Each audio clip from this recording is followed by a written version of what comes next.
A man who also understands the pressure of having a rich and powerful father. Adam Carolla. Yeah, get it on. Got to get it on. No choice. You mandate you get it on. Thanks for tuning in. Thanks for telling a friend. We love that about you. Rudy PAVICH in the studio. We're going to do some news with him. Very funny stand-up comedian. Eric Trump's going to bring the heat in the second half. I see his book sitting here, man. Did you get a chance to page through it? Yeah, I'm not a good book pager thrower, but I did, and I found both. All the Trumps are impressive. Yeah. And I said this just so people are accurate. I did Celebrity Apprentice, I don't know, 15 years ago or something. And people are like, what's Trump like? And I was like, he's in a hurry. He's always in a hurry. He's the last guy to show up to the boardroom. He blah, blah, blah, and then blasts off to the next event, which is what busy guys do. Insecure people get insecure around it because they take it as a slight, and they take it as being like shown the high hat or blown off, but it's really they're always in a hurry. Yeah. And I have that a lot with people where I go, they'll go, hey man, what's going on? And I go, sorry, I'm flying to the next thing, but it's great seeing you, and we'll catch up when I got some time, but I gotta go. And then he maybe feels curt or something, but that's who he is. He's building 5 buildings and doing 10 things, you know? So I got that. So I said, he's in a hurry. He's a blowhard, which I didn't like at the time, but I said his kids all respect him, and they're really good kids, and they all have a really sincere respect for him, which I then took as a good sign. Because if you show me kids that don't like their dad, I'm going to show you a dad that's either not good or done a lot wrong. Yep, you're sitting next to one right now. Yeah, yes. Just an asshole. The worst. Yeah. Now, there can be phases. You know, my daughter went through a teenage girl phase where she was like, Dad, you know, she was shitty, and then COVID exacerbated it. And then, of course, her mom screwed her up, and then she got weaponized by COVID and society and everything else. And I should be suing everybody. But she's over it, and now she's good, and we're good, and my son's good, and everything's good.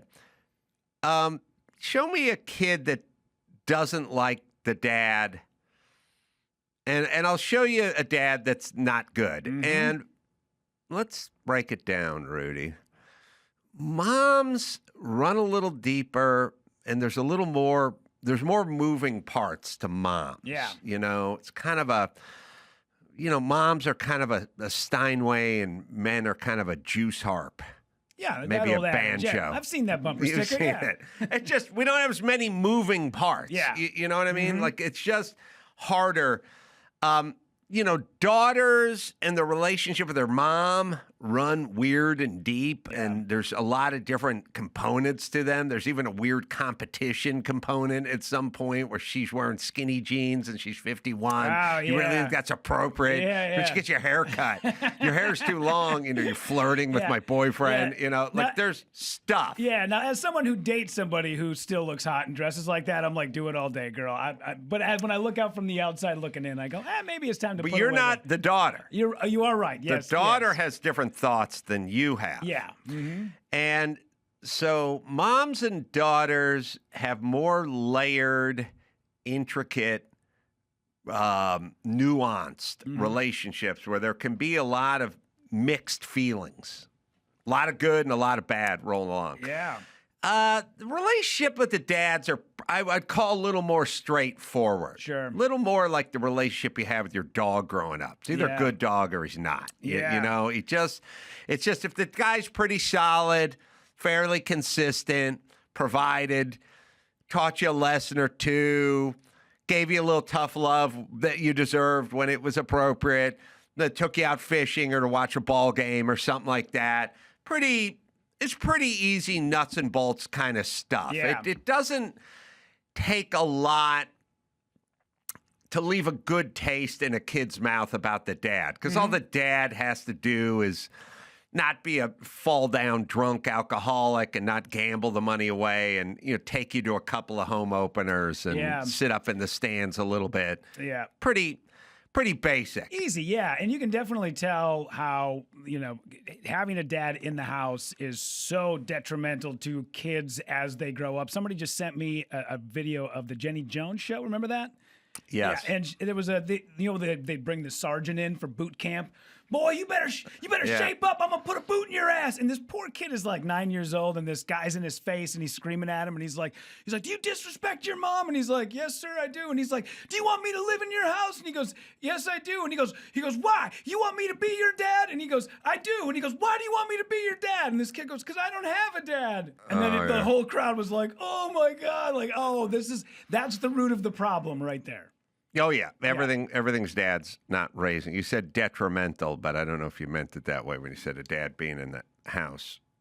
Did I use that word incorrectly? I think you said having a dad in the house is detrimental. Oh, I'm sorry. Oh, yeah, I guess it would be. Having one in the house is detrimental to how they turn out as an adult, correct? Am I saying that correctly? I don't think so. I don't think so. Okay, no, detrimental is bad. You meant to say not having a dad in the house is detrimental. Okay. I always thought the word, boy, I didn't realize we were going to go down this rabbit hole. I always thought that word was something that is like, it is, I'm spacing on it. See, this is Northern Minnesota education here. Yeah, I if get something it. is to your detriment, it hurts you. Everybody's allowed a few of those words. Yeah, the people, like I heard an adult the other day in a very high power position say it is irregardless. Yeah, I was just thinking of that. That's funny. I was like, dude, you're like 47. You're a CEO of a company. Irregardless. I heard a woman get really angry at another guy in a softball field once and yell, "Suck my cock," as loud as she could, which I loved. I got the spirit. It was more the spirit. Yeah, thank you. Yes. Oh, detrimental, tending to cause harm. Yep. Yeah. All right. Listen, I'm not in the correct people business per se, but you used the word. It was incorrect. Yes. I didn't know if you knew it or not. I didn't want people to think you did think that way, so I circled back quietly. I appreciate that. And the other thing about it is, I've told you before, the best compliment I ever got was, you might not be the most talented, but you're the most coachable. Oh, yeah. And coachable. That is the thing that I've always taken away is when people say, dude, you're not the best, but I can show you how, and you take criticism well. That is the best compliment I've ever received. Coachable should be a compliment, especially in this day and age where no one is, you're not the boss of me. Mm-hmm. But so anyway, I said that the kids who I got to spend a fair bit of time with in the boardroom and beyond in the field and all that with Celebrity Apprentice, I was like, these kids really respect Trump, and I was not in the business of defending Trump at the time because I wasn't really a big fan of Trump because I got kind of screwed in the game. And he kind of did a thing that I ended up getting sort of thrown under the Trump bus for something I didn't really do in terms of getting dumped off of Celebrity Apprentice. So I wasn't a huge fan of Trump, but I said, look, I'll give him his due. His kids really respect him. They're good. They're well put together. And they're prompt. They're sober. They're on time. And they respect their dad. And he did something right. Versus the kid that never talks to their dad, the dad did something wrong. Yeah. And it takes two to tango, and sometimes there's extenuating circumstances. But most of the time, if you are not on speaking terms with your adult children, could have done a better job. Pretty good indicator. Yeah. Which, by the way, a remarkably high number of adult moms and dads are sort of okay with that, which is remarkably high to me because I'm not touchy-feely and I'm not, I'm not gushy and I'm not a hugger, but I would not be okay with my kids not being okay with me. Yeah. I was okay with my daughter not being okay with me for a period of time because that was just her being her. Yeah. Like she's screaming, "Take your shoes off when you come into the house." Like if you want to be unreasonable, yeah, then go ahead and be unreasonable. I'll deal with that. And it's good for them to push back a little bit because, as I found out, my daughter is 17, and when we started going through this phase, I was chatting with somebody who was well versed in child psychology, and I was like, "What is going on here?" And she goes, "Basically, what they're doing is they are trying to separate themselves from their parents because they know what's coming. They know that in a year and a half to 2 years, they're going to be living on their own. So subconsciously, they will start to, whatever it is that you say, they go against it because it is them, that's them mentally preparing to go out and be independent." And after she said that, I was like, oh, so anytime my daughter and I would get into like a little tiff, I would always think, oh, this is just her becoming an adult. This is what this all has to be. We have I've to had go that through with a this. lot of employees, I guess, that were planning on becoming independent at some point who just disagree with everything I say. Independently unwealthy, yes. There's a clip recently of AOC giving a crazy rant when she was at Mamdani's rally with Bernie, screaming. It was funny because it reminded me, Dawson, Josh Gardner's song "We Can Work It Out"? Yes. You know that one, Rudy? Yeah. I love "We Can Work It Out" because he goes through all the ethnicities and kind of explains what they do. But then when he gets to like Puerto Ricans, it's like, yeah, they do their crazy thing they do. Like the Irish enjoy good times over family, which and she's going on a rant about what everyone brought to this country and how they came to this country. And then she got to the American Indians and she didn't have a lot to offer there. But here it is, sir. Made me laugh. This city was built by the Irish escaping famine, Italians fleeing fascism, Jews escaping Holocaust, Black Americans fleeing slavery and Jim Crow, Latinos seeking a better life, Native people standing for themselves, Asian All right, you can pause it Americans. there. Just standing for themselves. I've not seen a lot of cities built on the backs of people standing for themselves. Yeah. You got to get to work, right? Like, I've been on a lot of job sites and I've seen guys stand for themselves, but better they should hang drywall in terms of building the city. Can't you come up with something euphemistic that would be helpful about the American Indians rather than standing for themselves? Smoking in a casino, like something? Yeah, dude. Something. As a guy who goes to northern Minnesota at an Indian reservation, a lot of them riding an old busted up mountain bike down Highway 2. I see it a lot, man. For themselves? Yes, for themselves, yes. So the Irish escaped the famine, and the Italians came here to escape fascism. And I had no idea that this entire country was built solely by black people. I did not. I know that. By the way, in terms of black folks and your skills and your trades, I comment on this all the time. I went to a job site in the Palisades and did a vlog, one of my, fire vlogs, and I was there on Friday. And I was walking through the house. And it was interesting. I learned a few things, some interesting stuff that I can share with you if you remind me just off the top of my head. But I would say Andrew was with me. I would say there were between 15 and 20 people working on that job, all different trades, mostly guys framing, but some guys doing roofing and torching down some roof and so on and so forth. Not one black face.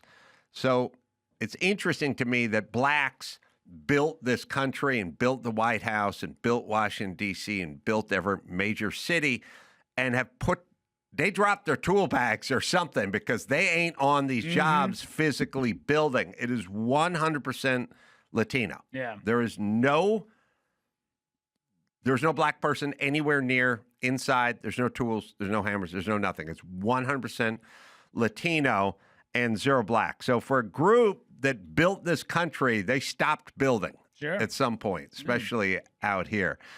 You have that song, Dawson? Can't find it. I'm looking. We're weird. Well, we'll have to figure out we'll have to figure it out. And those guys are making low end like $250 a day and higher end more like $375 a day. They're getting paid. I'm a broken record with the trades, but fuck, go down to the inner city, go find these kids, go down to South Central. Let's get some trades cooking. Yeah. I'm on one house in the middle of the Palisades, and I don't know. I'm putting Andrew on the spot, but I don't know if you have any clips of drone shots or anything. But we're doing a house. They're doing a house, 5,000 square foot. To the right is 75 burned out lots, and to the left is 75 burnt out lots. There's work to be had. To be done, yeah. There's one crew. There's a couple of crews working. But if you're a framer or you're electrician, rough electrician or rough plumbing or whatever, foundation, concrete, drywall, roofer, all the trades, you're going to be busy. Yeah. You're going to be busy for the foreseeable future. And you're going to be busy making $300-400 a day. Sure. And having a trade. And it's not like you're going to be a thoracic surgeon or anything. You're like a year's worth of apprentice, walk onto the job, starting $35-40 an hour, and then learning every day. Like the fact that there's zero politicians in all of Los Angeles who go, let's go down the inner city, let's go find some of these kids, let's go pull them out of these gangs, let's get them into some of these trades. All that means to me is they don't give a fuck. Yeah. Because if you cared, Absolutely. you need their vote. You want them agitated. You want them thinking we live in a racist society and so on and so forth. But if you really cared, if you really gave a shit, you would go down there and recruit these kids. Yeah. Because all you do is black and brown, black and brown, black people, brown, black and brown people. They don't have. This job site's 100% brown. The browns don't have to worry about it. We're talking about the blacks, everybody.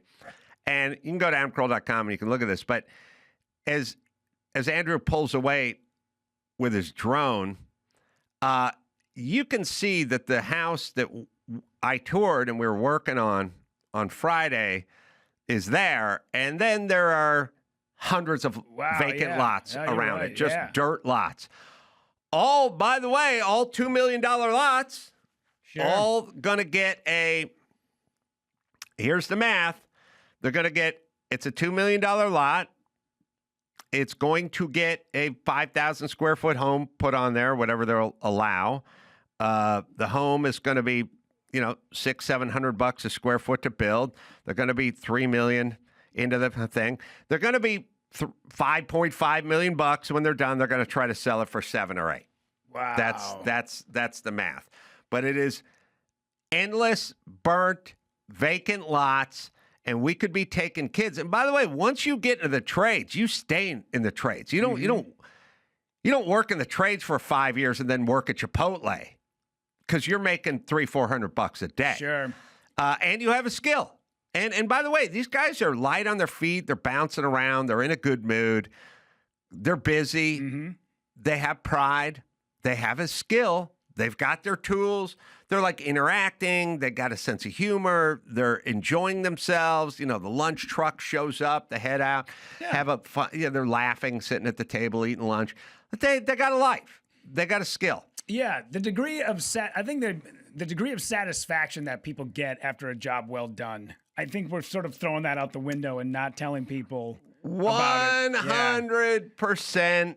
100%. So if you look at this, you can see the house I'm visiting is alone in a sea of, and just from a still shot up 200 feet and down at an angle, you could count 25 vacant lots. Yeah. All of which are going to need crews, HVAC, plumbing, electrical, framers, big crews, foundation, and then everything in between. Finish, drywall, everything, sprinkler systems. It's going to keep going and going and going, and you could be recruiting down at the inner city right now, and you can get a bunch of 17-year-olds who are heading for gangs and give them to head toward a job site. But Yeah. Never heard it. Never. I've never. I know we have to fight ICE, but other than that, are there other things we could do? Sure. As a city council. You know, I saw on CBS Sunday Morning, maybe about a year ago, the #1 job with black men in middle age, probably like 45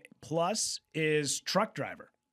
That's the job that they're going to. And one of the things that was during this interview, the guy, when they interviewed him, they said, what's the biggest thing you get out of it? Is he goes, I wish I would have started doing something like this earlier. I wish I would have, instead of just sort of like going job to job, drifting around, having no focus on anything. Now I finally have something. I wish I would have had an opportunity to do this earlier had I known that if somebody would have pointed me in this direction, I would have gone that way. Yeah. Now, I think part of the problem with like LA is the city council's all a bunch of dumb cows and they're chicks and they're not interested in this. They don't really understand it. They don't look forward to it. And by the way, to them, it's poor people work. It's like, who's going to clean your toilets? Who's going to, the Mexicans, like this is, you're supposed to go to college and then you're supposed to be a professor. And then you're supposed to have an office with a nameplate on the door. Like you're supposed to be in air conditioning and sitting down and sort of seat with proper lumbar support. You're not supposed to be on your feet. This is for the dumb people. This is for the non-college people. So you don't aspire to do this. But when the choice is this or not work at all or join a gang or work at the airport, I would argue this is much better. Well, we're looking at a shot of this house with the drone up 300-400 feet, and it is a moonscape of cleared lots. Wow. Yeah. And one house in the middle getting built. Now, I did say a couple things. I said, why are you guys able to get a permit to build so fast? And he said, well, there was already a house here that was about the same size, so we were able to fast track it. But they do not have to deal with the coastal commission. They're not. They are not the coastal people. Yep. So once you get away from the coast, even though you're in the Palisades, but you're not on the coast, you're probably, I would say, as a crow flies, you're about 3 miles away from the ocean here, but you're not that close to the ocean. You can see it, but it's in the distance. So they don't have to deal with the coastal commission, and thus they're able to get their permits. Nobody who is on the coast can rebuild because of the coastal commission. How long does a house like that take from shovel into the ground day one to the day that they cut the ribbon and the family moves in? How long does that take? I said to the builder, I said, how far are you into this? And he said, 2 months. Whoa, and I said, really? I said, 2 months? He said, yeah. I said, you hadn't poured the slab in 2 months. He said, no, 2 months ago. I said, wow. I mean, it's framed up. And as far as the inside goes, the wires are pulled, the HVAC is pulled, the plumbing is pulled. Like it's, I mean, lots of straps, lots of hold downs, lots of steel, lots of earthquake, lots of clips and things like that. Like that thing is framed up and pretty much needs insulation and drywall. And I said, when are you going to be done? He said, 2 months. I said, you're going to do this whole thing. Wow. We can't build a train from Merced or whatever. We're on year 17 of that. But yeah, when these guys fly, they fly. And the guy knew what he was doing, and that was his crew, and he moved. And he moved fast, and he got his guys. And like, here's the thing. He's getting paid, so he is moving. It's not like he gets paid one way or the other. He gets paid more when he finishes faster. Yeah. So he's flying. And these guys go fast. I mean, you can frame a 5,000 square foot, 2-story house. You can go pretty quick if you got a full crew and they're going. So yeah, it was kind of interesting to me. Yeah, when you watch guys that know what they're doing, it's like just watching somebody play a guitar like a virtuoso, because my uncle, a longtime carpenter, my stepdad had the promise of a bedroom in the basement. I'm going to build you a bedroom. And he went and got the wood and it sat down there for 6 months. And my uncle came over one day and said, has he not built this room yet? And I'm like, I don't know, whenever he gets to it. And he goes, God damn it. He walks out, grabs his tool belt, comes back in. 2 hours later, we got a framed up bedroom, and he's like, "There, now tell him to goddamn wire this thing, and I'll take care of the rest of it." Right. Yeah. And that always upsets the people Oh, who don't he was build. so They rich get shit pissed. mad. They Yes, get he was pissed. because he was so embarrassed that They hate it. Yes. They hate it. The people, and that's kind of what LA is. They're sort of process people. They want Yeah. to sit around and talk about everything. God, you look at this great shot Andrew got. Like everything is burnt out around it, but this house, boom, went right up. Wow. By the way, fireproof or fire retardant plywood on the outside now, which is fire rated shear wall, basically. The outside of the house all shear walled with 1/2-inch ply. But anyway, it's fire rated. Mm-hmm. In terms of the fire, flat roof, nothing combustible on the roof. They're going to do a deck on the roof, so it's going to be like cement on the roof. Oh, cool. They're doing fire sprinklers on the roof as well. The big thing is no eaves, no wooden eaves, no place where the eaves will be wrapped in stucco. It's a modern contemporary house, and no more wood rafter tails hanging out and eaves getting sucked up sparks into attics kind of thing. So basically the conceit is we are going to make a fireproof envelope around the outside of the house. The inside of the house is still going to be wood and framing and timber and combustible materials. The outside is going to be an envelope of masonry, stucco, roofing material, and glass and metal. So the outside will be fireproof. We'll do an envelope of fireproofing around the exterior, and that's how they're doing it. Man, it seems like everything, whether it be construction, whether it be Hollywood, movies, TV, as long as you can get people out of the goddamn way, people can get stuff done. Good point. Yeah. All right, you got some news there, Rudy, do you? Let's do it, huh? Ridge, all right, I'll admit it. I'm obsessed with Ridge. You know why? Because I used to have one of those old school leather wallets, throwing your back out, like a hamburger bun. Looks like you're sitting on a bun is what it looks like. It was thick, it was crusty, and every time I sat down, boom, instant backache. Ridge, fix that. Slim, clean, modern design. Holds up to 12 cards and cash, made from real materials. Aluminum, titanium, carbon fiber. Not some fake pleather nonsense that comes unraveled in your back pocket. And over 50 colors to choose from. You actually want to show it off instead of hiding it in your pocket. Plus, a lifetime warranty. That means this is the last wallet you'll ever buy. Since wallet's also a conversation piece, and you just look like you know what you're doing, especially if you're out on that first date. Oh, and if you're like me, you lose stuff. You get the AirTag attachment. You'll find it before panic sets in. It's Ridge, right, Dawson? For a limited time, our listeners get 10% off at Ridge by using code ADAM at checkout. Just head to ridge.com and use code ADAM, and you're all set. After you purchase, they will ask you where you heard about them. Please support our show and tell them our show sent you.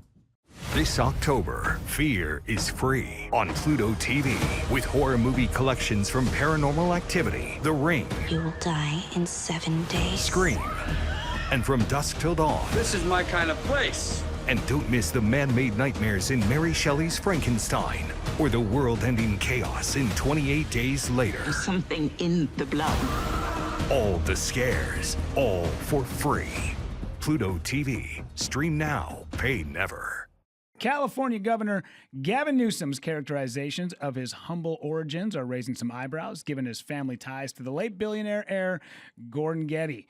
During a recent appearance, Newsom recounted that his mother, who divorced from his father when he was young, hustled when he was growing up. I love it. Yeah, my mom was 19, pregnant, and divorced a few years later with 2 kids.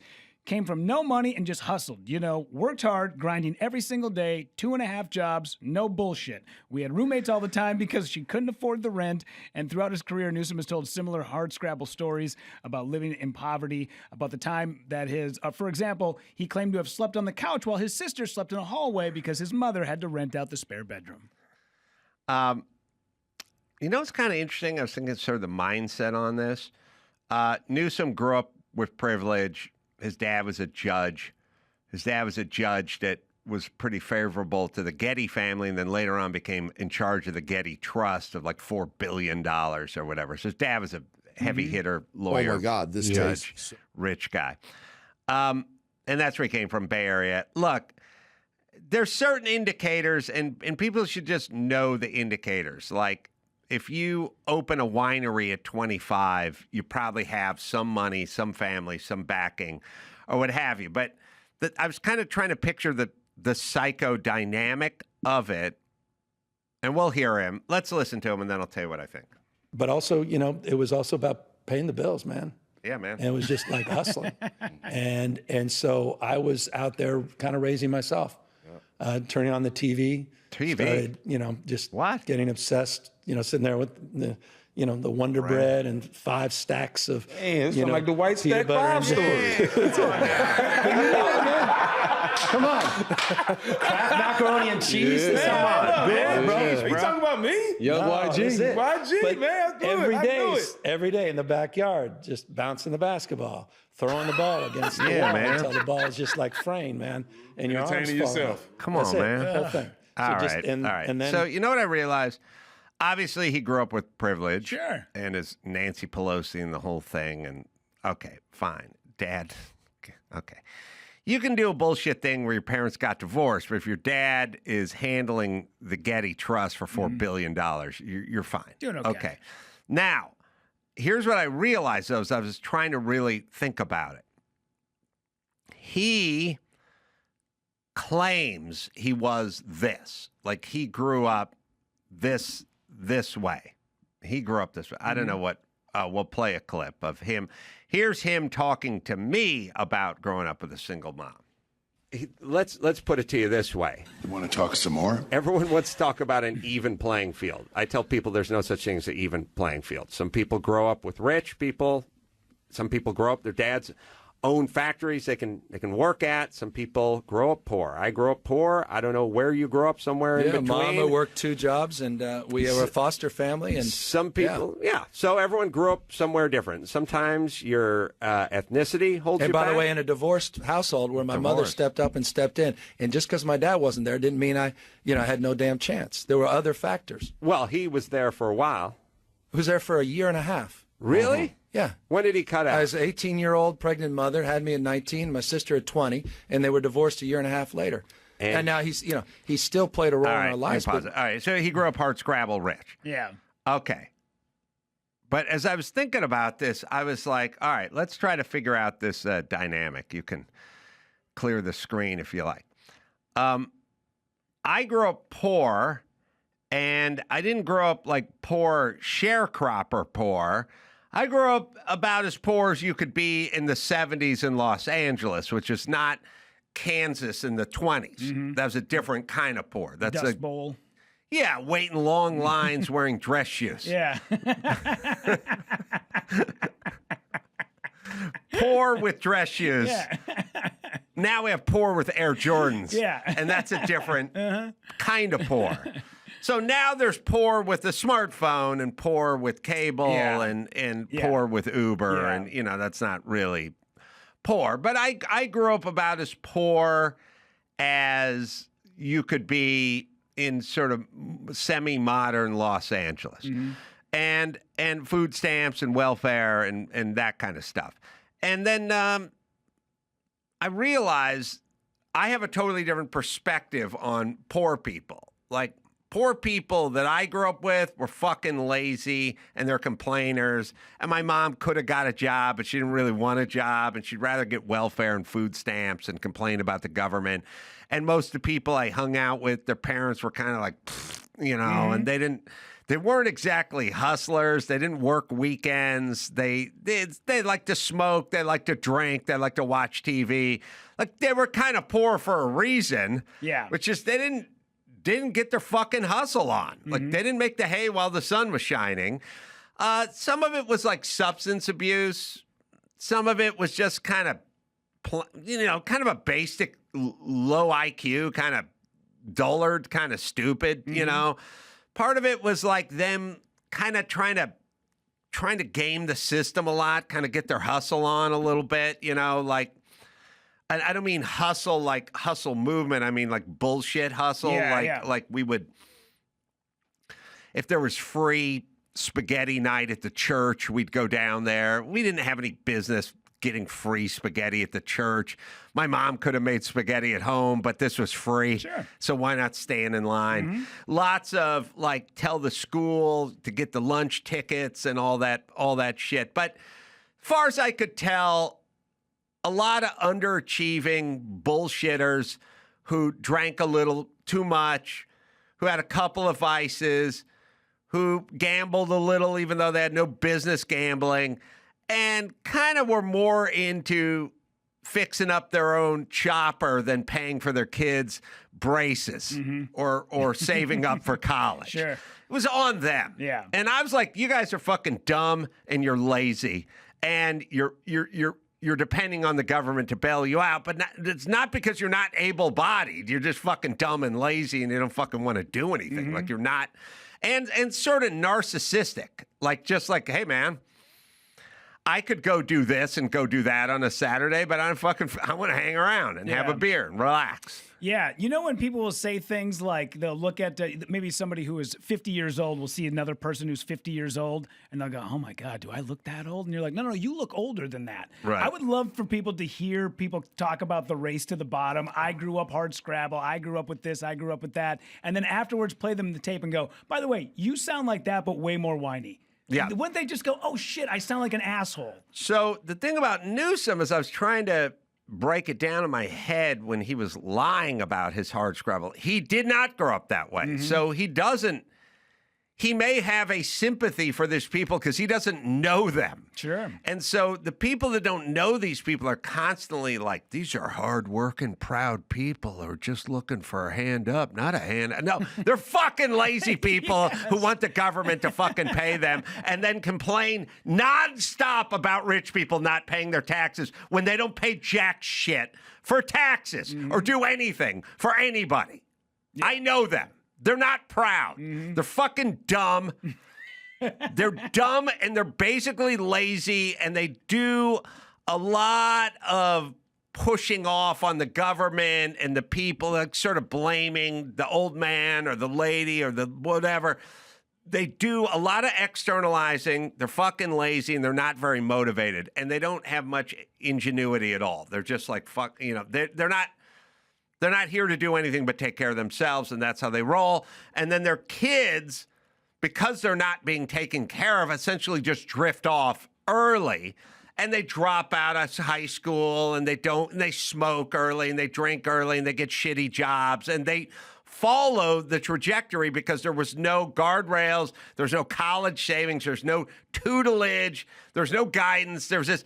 As a matter of fact, the kids are like a liability, and they want those kids to get the fuck out of the house so they don't have to deal with somebody who wants food.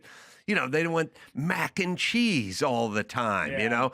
So I got a front row seat to these people, and there's nothing proud about them at all. And it's not just me.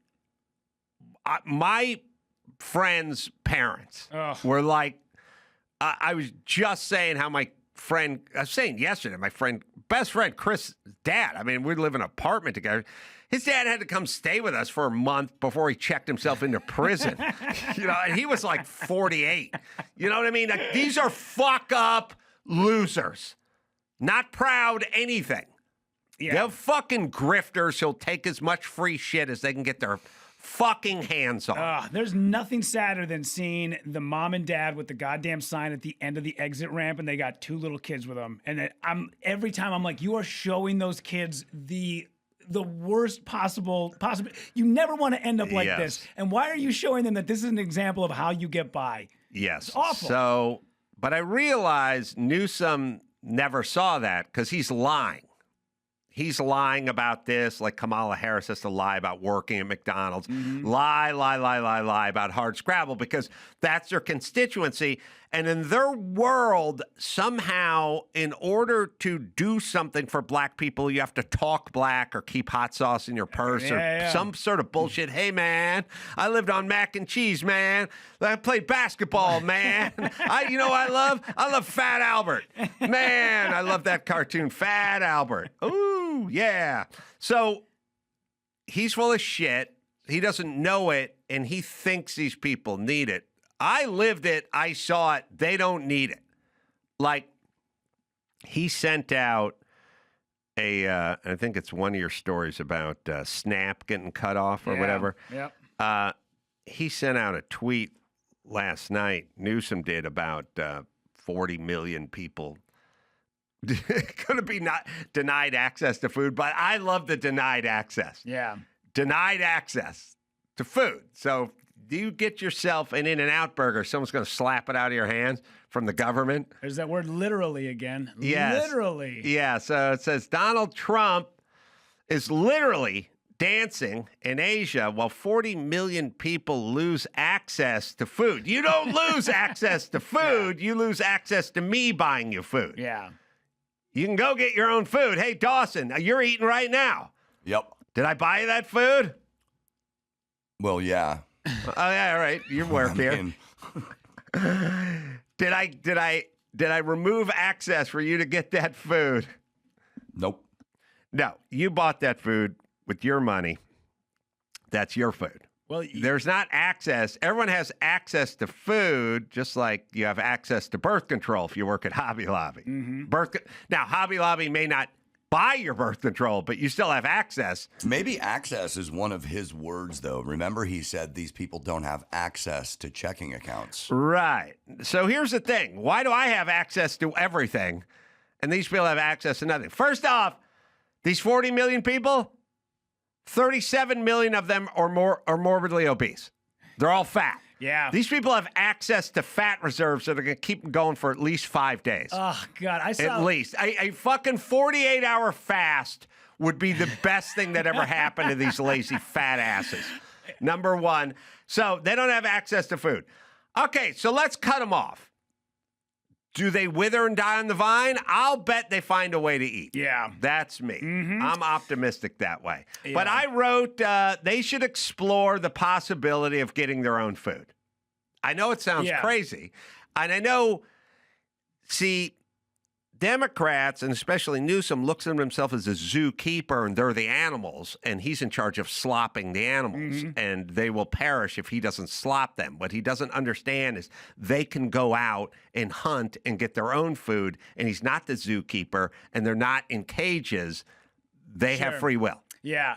Every time somebody talks about universal health care and they go, it's the right, that's why we'll never get universal health care. I saw a woman the other day drinking a Nestle's chocolate milk, like the half gallon of it, drinking it at a bus stop while simultaneously smoking a cigarette while being 85 pounds overweight. And I thought, maybe that's the reason right there. Like, we can't take care of ourselves. Maybe Cannot that's it. judge. So 40 million people are not going to have access to food.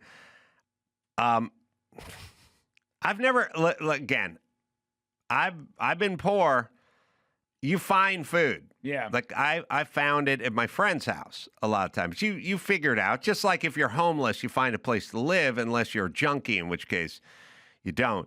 Do we have Josh Gardner? We can work it out, by the way. I haven't heard the song in a while. I like it, but it kind of reminds me of AOC talking about what the Indians do. We can make it work. We can make it happen. Every man, woman, and child throughout the land. Gotta do our part. Gotta love our brother, man. We all got to get together, lend a helping hand. Blacks are good at sports. Jews at making money. And Greek folks used to be good at a lot of things. Swedish chicks are hot. French folks are saucy. And Puerto Ricans boogie to that crazy beat. Albanians love sheep. Hispanics love relaxing. And Irish people value good times over family.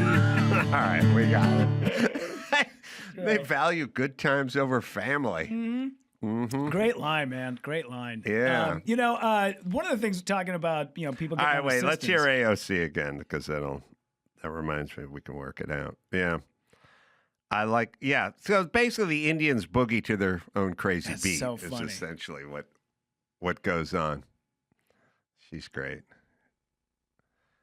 All right, here it is. Let's see. This city was built by the Irish escaping famine, Italians fleeing fascism, Jews escaping Holocaust, Black Americans fleeing slavery and Jim Crow, Latinos seeking a better life, Native people standing for themselves, Asian Americans coming together in Queens, in Brooklyn, in the Bronx, in Manhattan, in Staten Island. Jesus Christ. Fucking just talk. Just go do something. Would you fucking build something? All right. All right. It's weird, but it's attractive. Yeah. It's people like the process. Yeah. Yeah, because look at everybody behind her just nodding their heads the whole time. Oh, yeah, yeah. Yeah, they hate that. It's part of the reason also it's two parts. A, they love process. They love to talk about stuff, but they get really shamed and agitated if you just start building shit without them. Mm-hmm. So it's like anyone is so the ballroom fucks them up. They don't like Trump in his ballroom, and they're so agitated because if you really think about it, what's the ballroom? I don't know. It's a ballroom that they need because they used to do shit in a tent with wet grass, and then Trump's donors are going to pay for it. Yeah. So your thing as a Democrat should be, I don't know, knock yourself out. Sure. Also, I don't know what Trump is. Is Trump 79? Like, he's going to turn 80? He's going to be out of there at 83? Mm-hmm. How much ballroom use is that guy going to really get? You know, I mean, I don't know. You can look it up. But the ballroom is going to take 2 years to finish. Yeah. And he's 80. So how much of this is going to be used by him? Yeah. I would say future generations will probably be able to use the ballroom more than him. But you should be neither here nor there on the ballroom, but they get agitated. And I've definitely experienced this with roommates where you go like, why don't we clean up? You know, and they go, I'm not going to, you know. Fine, I'll start. And you start cleaning around them and they get pissy. Oh, yeah. They get really shitty. Yeah. Like when the room was finished in the basement. Yeah. Because it shames them. Yeah, it shames them. Absolutely. Yeah. And it's the ultimate troll to add something onto the White House that's going to stand the test of time. And it's going to be a giant reminder, a big, F you to everybody who hated that guy. Did you see the video he posted the other day of him flying the fighter jet, dropping shit all over the No Kings protesters? Yeah. Like, the guy they should teach a class on how to troll people, and it would just be all of the stuff that he posts. I think they will. 2000, hold on. Experts interviewed with New York Times described a proposed timetable for the completion of 2029 is optimistic. So not 2 years, then like 4 years is optimistic. Trump's going to be out of office and well into his 80s, so I don't know how much boogieing to that crazy beat he's going to be doing in that ballroom. Yeah. That'll just be for other people. Yeah. Let's move on. Laugh Factory Chicago manager arrested for allegedly interfering with ICE. A manager at the Laugh Factory Chicago was arrested by mass federal agents, and the wild encounter with law enforcement was caught on video. Night manager Nathan You ever Griffin, been there? I have been there. I've met Nate real quick in passing. I don't know him very well. I mean, seriously, we shook hands real quick. I don't really know him, and he meets a million people a day. But yeah, I saw this the other day. Is that in downtown Chicago? Maybe it was downtown. They do talk about how this was definitely in Chicago. It happened in front of his mother, who was in town visiting, but doesn't give an exact. You know what? Actually, it said it was outside of the club. That was the first report that I had seen. It's not in this from TMZ. Nate white guy or Nate Hispanic guy? Nate white guy. Oh, okay. Beard. Yeah. Okay, so they're doing battle with ICE? Yeah. There's no such thing as anything happening without women screaming what's going on.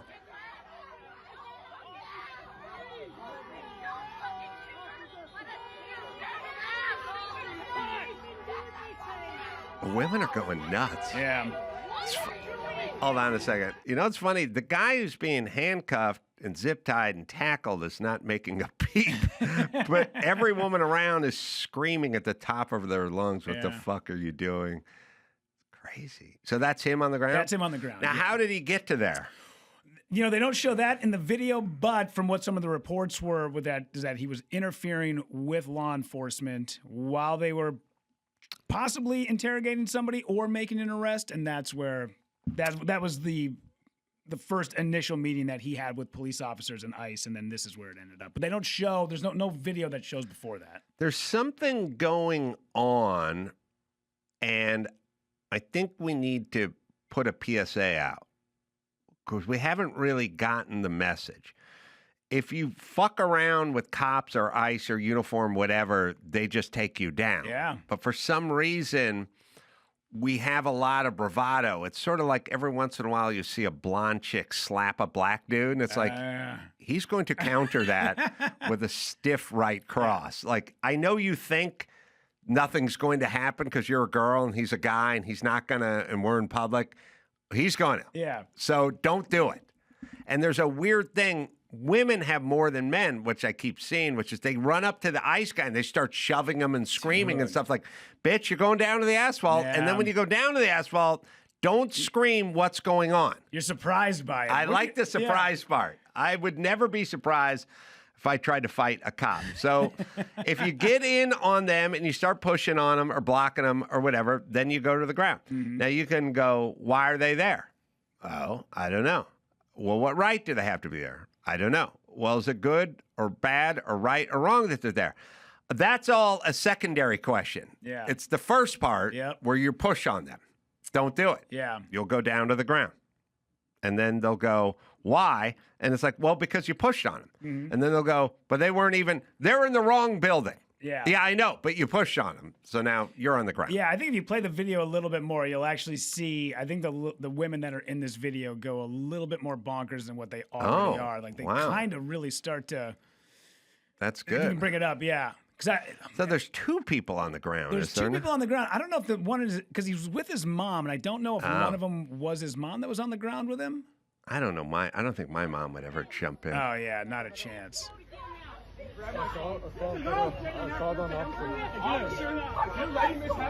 You're just as much a fuck. Everybody is quiet!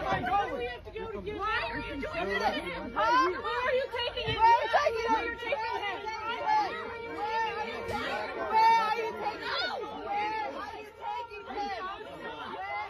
him? Where are we taking him? He's going to Honduras to open a comedy club. He's going to open for Jose Feliciano in Honduras. Where are you taking him? He'll be fine. Yeah. In a post that came up by Nathan's brother-in-law, they put out a GoFundMe for legal fees. Hold on. I would like to hear the chick scream a little more. Oh. Sorry. Just a little more. That's okay. I love women screaming.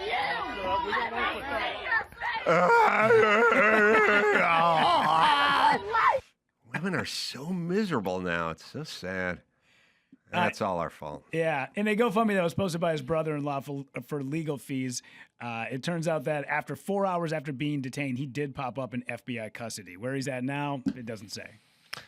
He's at the Zanies in Guadalajara. He's open to Zanies in Guadalajara.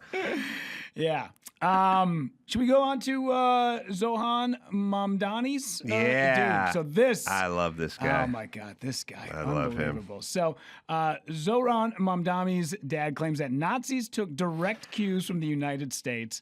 Mamdani, 34, has often credited his father. To people? Why? Why do people listen to their dads? I thought the whole point, it's like, you think I'd do anything that Jim Carolla did? Or told me to do? I'm like, I do the opposite of what that guy said to do. I've always said, I figured it out early on. If I just do exactly opposite of the people in my life while growing up, I'll be successful. And so far, things are working out. I did the same thing. I was like, if I just do the opposite of what Rudy's dad would do, I'll be a success. But I have a West Coast version of that, which is Jim Carolla. And I'm going to just do the opposite of what he would do. He wasn't even a bad guy, but he wasn't successful at all. So I was like, I'll just do the opposite. But this is Zoran's dad. What about his aunt, though, who was forced not to ride the subways? That was my favorite story. So this is where he said that his aunt we'll listen to the dad for a second. Yeah. I love it. He's a good guy. America is the genesis of what we call settler colonialism. Mm-hmm. And the American model was exported all around the world. Abraham Lincoln generalized the solution of reservations. They herded American Indians into separate territories. For the Nazis, this was the inspiration. Hitler realized two things. One, that genocide was doable. All right, pause it. I don't want to sound like a broken record, but what are you doing here if it's so bad? Yeah. If everything's so bad all the time and your native Uganda is a miracle wonderland where it's Xanadu, where people and unicorns frolic, then just fucking go there. Yeah. Just go there then. I really, not for me, for you. It's so much better. It's so much better. Just go there. Yeah. Jesus Christ. I love the aunt. I love Zohran's aunt, who the poor woman was scared to ride the subway with the hijab on. Yeah. Because it is a great story. Yeah. It's great. It's funny because he had basically said it seems like she was the real victim of 9/11 who was scared of taking the bus while wearing her hijab. Right. But let's just play it for a second. Let's see. I want to use this moment to speak to the Muslims of New York City. Good. Let's talk to them. What's going on, Muslims? New York City. It's getting emotional. I want to speak to the memory of my aunt.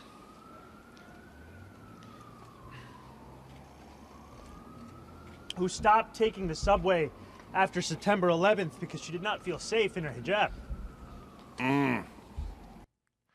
Okay, let me just say this. We do this thing. It's like, by the way, his aunt didn't live in New York, didn't wear a hijab, and wasn't here during that time period.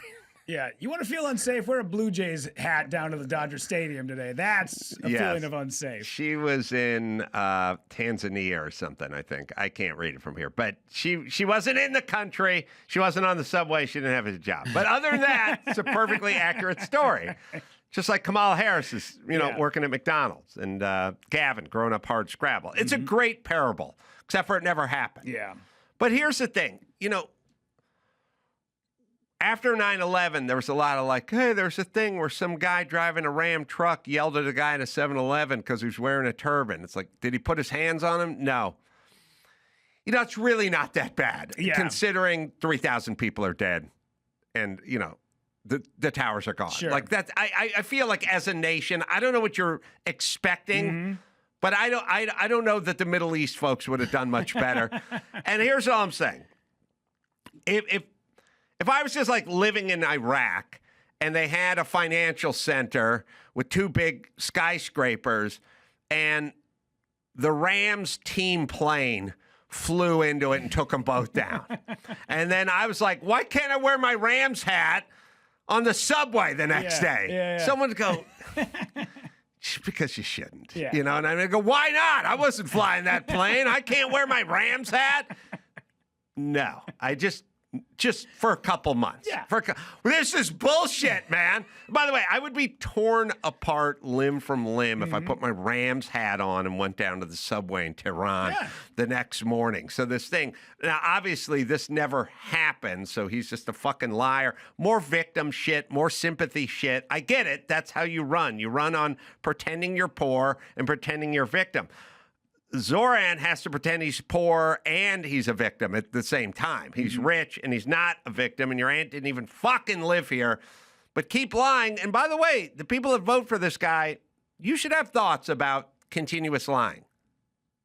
Yeah, they're okay with it when he lies. But when Trump lies, when anybody else on the right lied, now they're the worst people. I can't believe that people vote for these people. Put them into power. Also, there's a weird thing. I don't mind the lie that said you won the golf championship at the club. Yeah. Or you're all Central Valley or something in high school or something. I don't like it. I don't mind it for some reason. The victim lie bothers me more. And I don't know why, but my aunt couldn't wear the hijab. Also, first off, you can take a cab for 3 months. Sure. You don't have to ride the subway. Also, nobody did anything to your aunt. Oh, by the way, your aunt didn't ride the subway. But if she did, no one would have put hands on her. Yes, maybe she got a look. Okay, I'd say it's a small price to pay. Yeah. I had a guy this weekend tell me that at the age of 17 went on tour playing for Earth, Wind, and Fire, and then was also a colonel in the Army.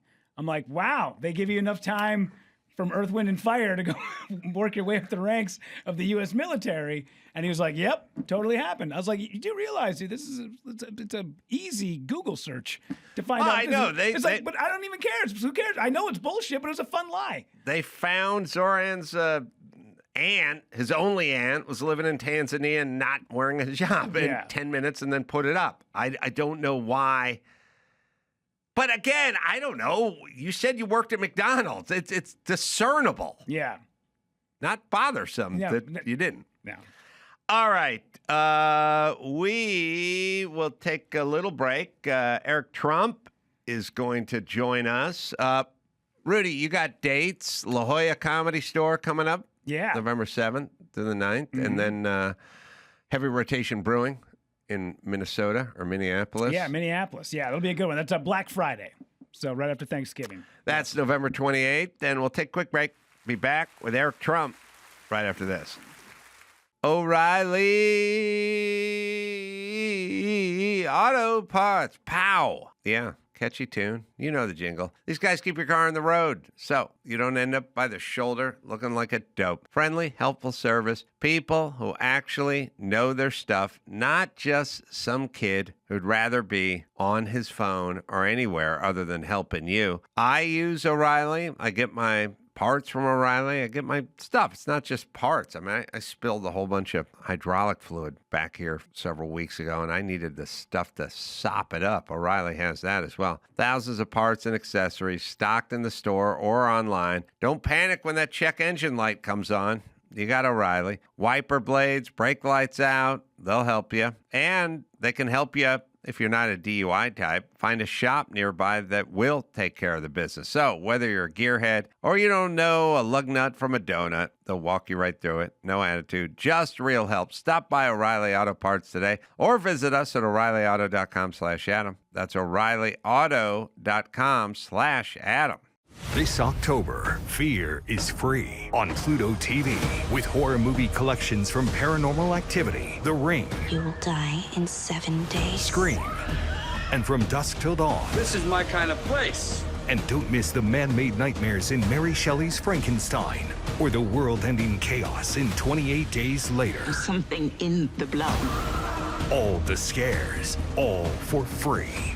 Pluto TV. Stream now, pay never. That Eric Trump is on with me, that when I heard your book went #1 on New York Times, the New York Times is a bestseller list, but it's not how many units were sold. It's a quiet, proprietary sort of herbs and spices like the Colonel, like KFC. They don't tell you what's in it, and they'll usually use it to skew folks they like or don't like, depending on how their politics are. So when you get to #1 on New York Times bestseller as a conservative, that means you really sold a lot of units.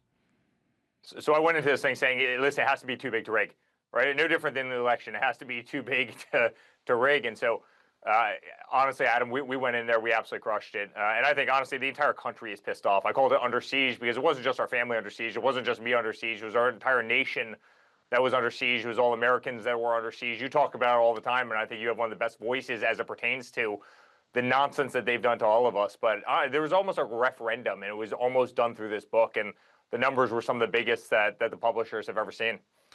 Well, in a way, it's what I've been talking about for a long time. It's kind of the Gutfeld theorem, which is, look, you can't just have a late night host that caters to half the country. Somebody else is going to have to make a product that caters to the other half. And you know, now it's safe to poke your head out, say how you feel, live in Hollywood, and so on and so forth. But when it was 8 or 9 years ago, I started saying the stuff I was saying, and people are like, shut up.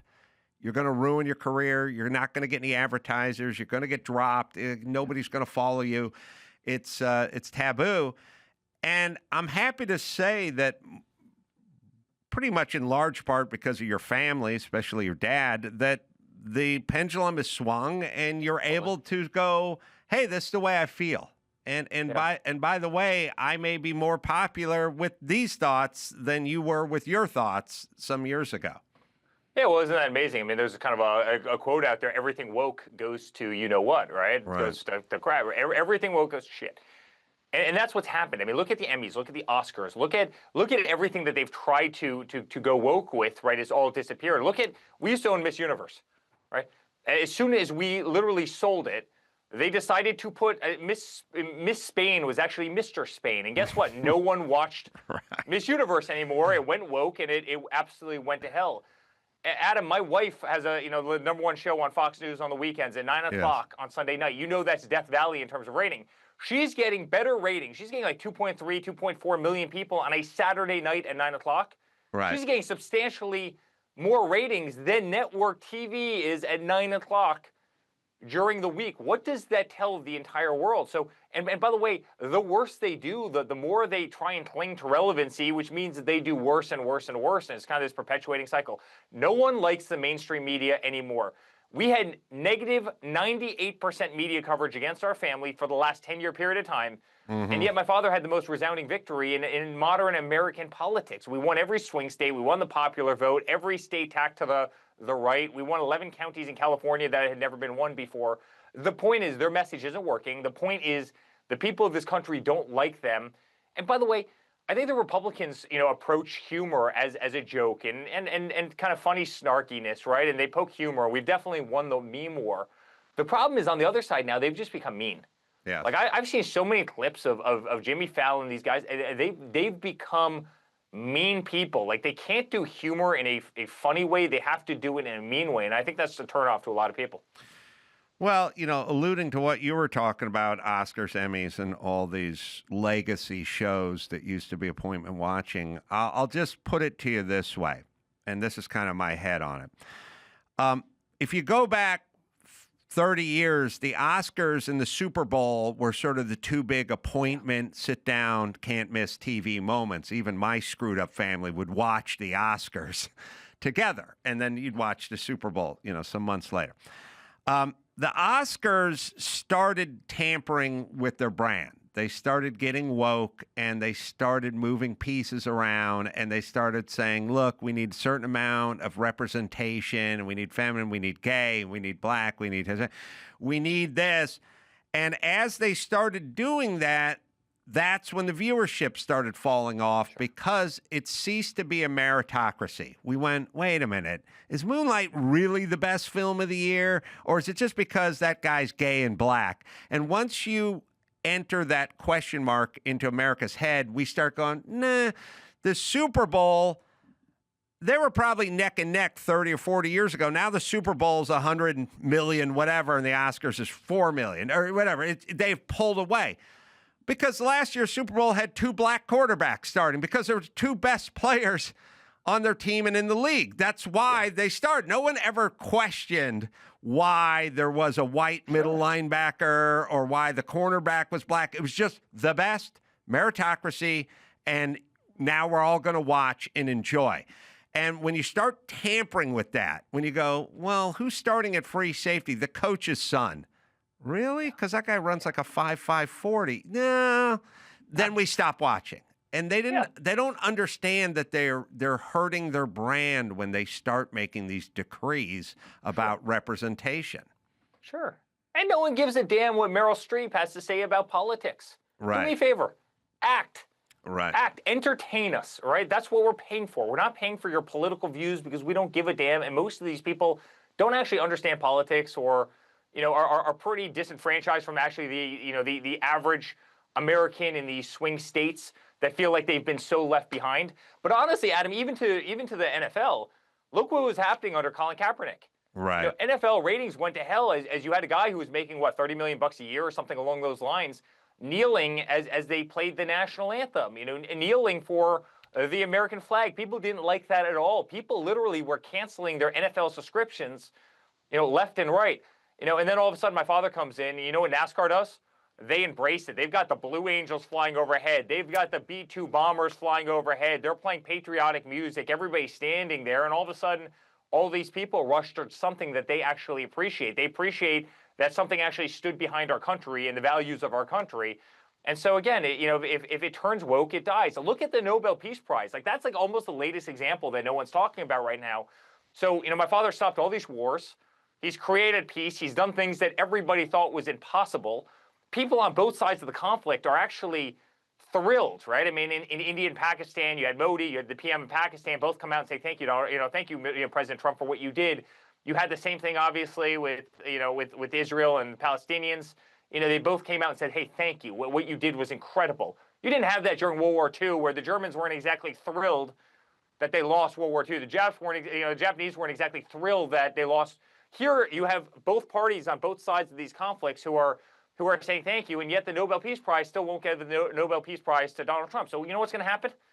That award is going to fade into oblivion. It's going to become politicized. People are going to roll their eyes to it because they know, there's political forces behind it, as opposed to what you just said before, meritocracy.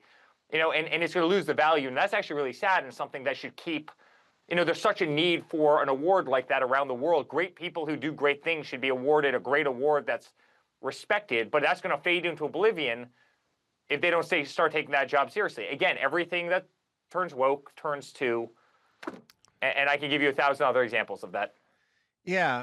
For you, I mean, it must be nice to be on the popular side of the, high school lunch bench now versus the endless just sort of amount of shit you guys had to sort of needlessly absorb with a constant defensive posture if he never said that or he didn't call the unknown soldier a pussy or whatever. Like it just was endless. It was as endless, and it has, regardless of how thick your skin is or how stiff your spine is, it's taxing and at least not enjoyable versus being on the sort of winning side of the equation, right?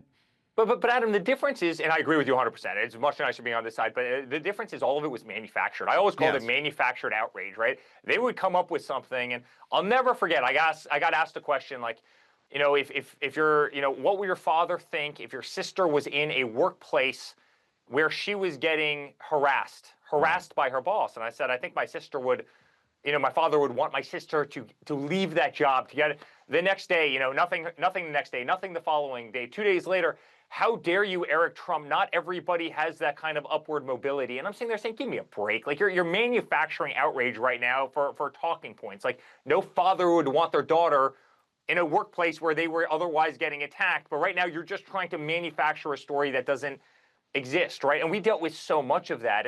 But beyond that, they manufactured all of this. I mean, the book that you have right in front of you. I mean, I was the guy, Adam, that was getting calls from the FBI saying, I hear you have secret servers in the basement of Trump Tower communicating with the Kremlin, right? I called them, come over to Trump Tower, take a look. First of all, we're not smart enough to communicate with the Kremlin. We hardly knew what a delegate was at that point, right? Like, we knew nothing about politics. Believe me, we were trying to figure out how to win Iowa, not communicate with the Kremlin. But come over to Trump Tower, take a look. Take a look for yourself. And they let this BS percolate for a 3-year period of time, not only to try and get Hillary a couple extra votes, but then to allow them to save face when she lost to a bunch of people that knew nothing about, politics. I dealt with this manufactured nonsense every single day. That was the siege. It was the dirty dossiers where they're claiming my father did unthinkable things, golden showers and all sorts of crap, which was all paid for by the Democratic Party, right? I became the most subpoenaed person in American history for never, ever doing anything wrong. It was all manufactured to try and take us out of the race. I mean, we ended up spending $400 million defending ourselves off of BS, all because they wanted to get rid of us. They had a mainstream media, which was effectively the PR arm of the Democratic Party, who would carry their water every single day. It's the life that we live, but that was very different than the American people, where every place I went, we're praying for your family. We love your family. Never stop fighting. Never stop being, unpolitically correct and, non-politically correct. Go out, say what's on your mind, say what we're all thinking. America is behind you. We love you. We appreciate the fact they're fighting for red, white, and blue.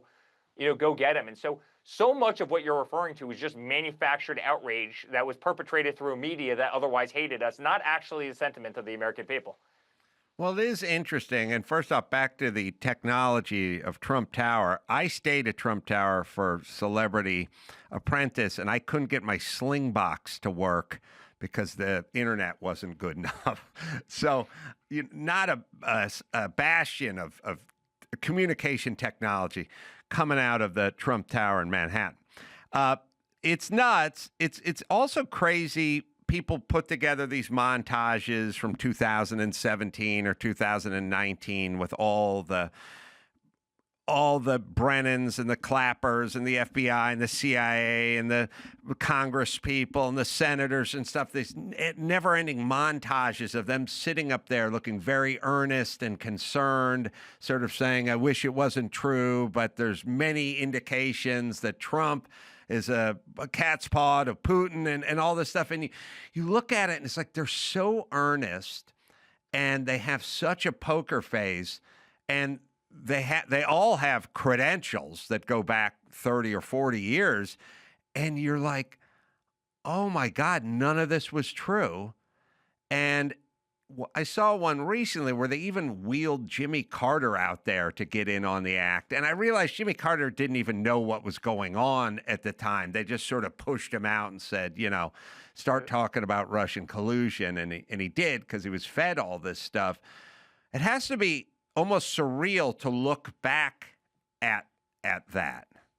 Yeah, it is. I mean, they took that guy, Michael Sussman, apparently. This is what's been obviously reported. And, he went into the FBI. He said, hey, listen, I have a tip. Trump is colluding with Russia. He effectively leaves there, as it's reported, calls the Washington Post, calls the New York Times, and says the FBI is looking into Trump for Russia collusion. Or the New York Times and the Washington Post calls the FBI and says, hey, are you investigating Trump for Russia collusion? At this point, they had gotten a tip from the same people who tipped them off. And what are they supposed to say? No. So they say no comment, which means that they're investigating Trump for Russia collusion. Here we go. We just pitted the two biggest nuclear superpowers against each other to get one greedy woman, a couple more votes. I mean, Adam, I'm a guy, I love Charlie Sheen. And by the way, I was watching him on your show. Amazing. I'm a guy who's never touched a drug in my life. I'm a guy who's lived a clean life. I've never got a speeding ticket. I've lived a really clean life. I've never touched that edge in any way, shape, or form. I became the most subpoenaed person in American history for never doing a damn thing wrong. Had I had Hunter Biden's laptop, hookers, marrying my dead brother, wife, if that was the case, entities all over the world, even though you were selling zero product. Like, I'm still trying to figure out what product Hunter Biden sold that he needed all these shell entities and all these funds flowing through. I mean, if he's such a great businessman, like, where's his website? Like, what product? You know what I do? I'm golf, hotels, residential, commercial. Right. Could you imagine if I was out there finger painting every single day? Yet you had 51 intelligence officers who signed a memo saying that his entire laptop was quote unquote Russian disinformation. I mean, who do you think Putin would rather have in the Oval Office? Donald Trump or Joe Biden? Give me a break. Yes. So I've shouted about that many times. Like, why would he want Trump? Why?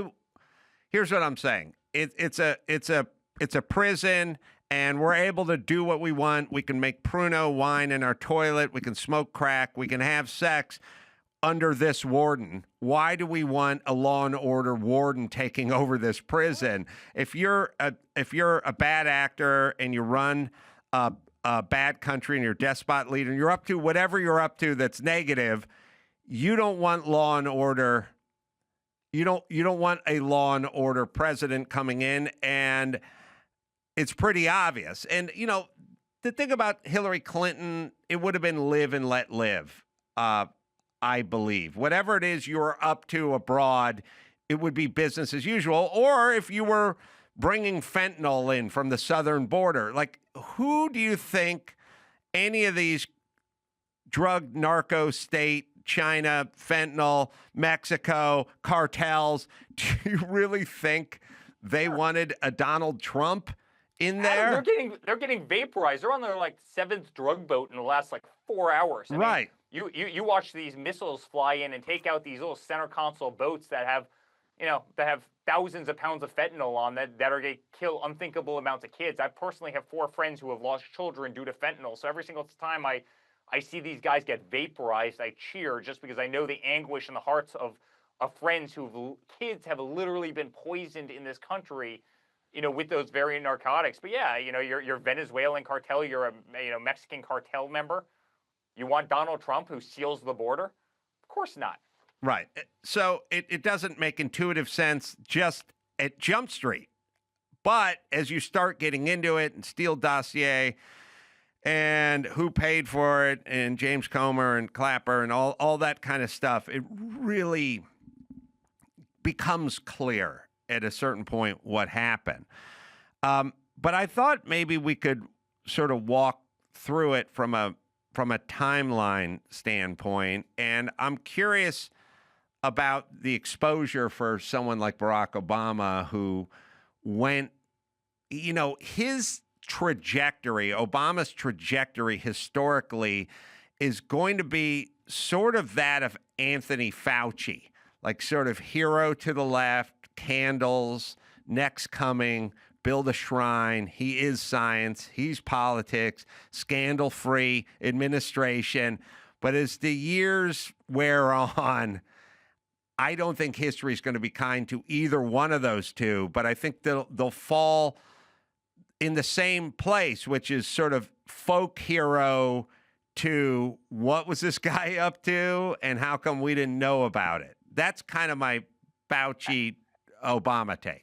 I think the slide has already happened with Obama. I mean, it's starting. It's starting. I think he was above reproach when he came out of office, and I think that slide is happening in a very big way. I mean, look at the presidential library. Right. The thing is a $1.6 billion mess. I mean, he's effectively managing that as he did the government. It's it's hundreds of millions of dollars reportedly over budget.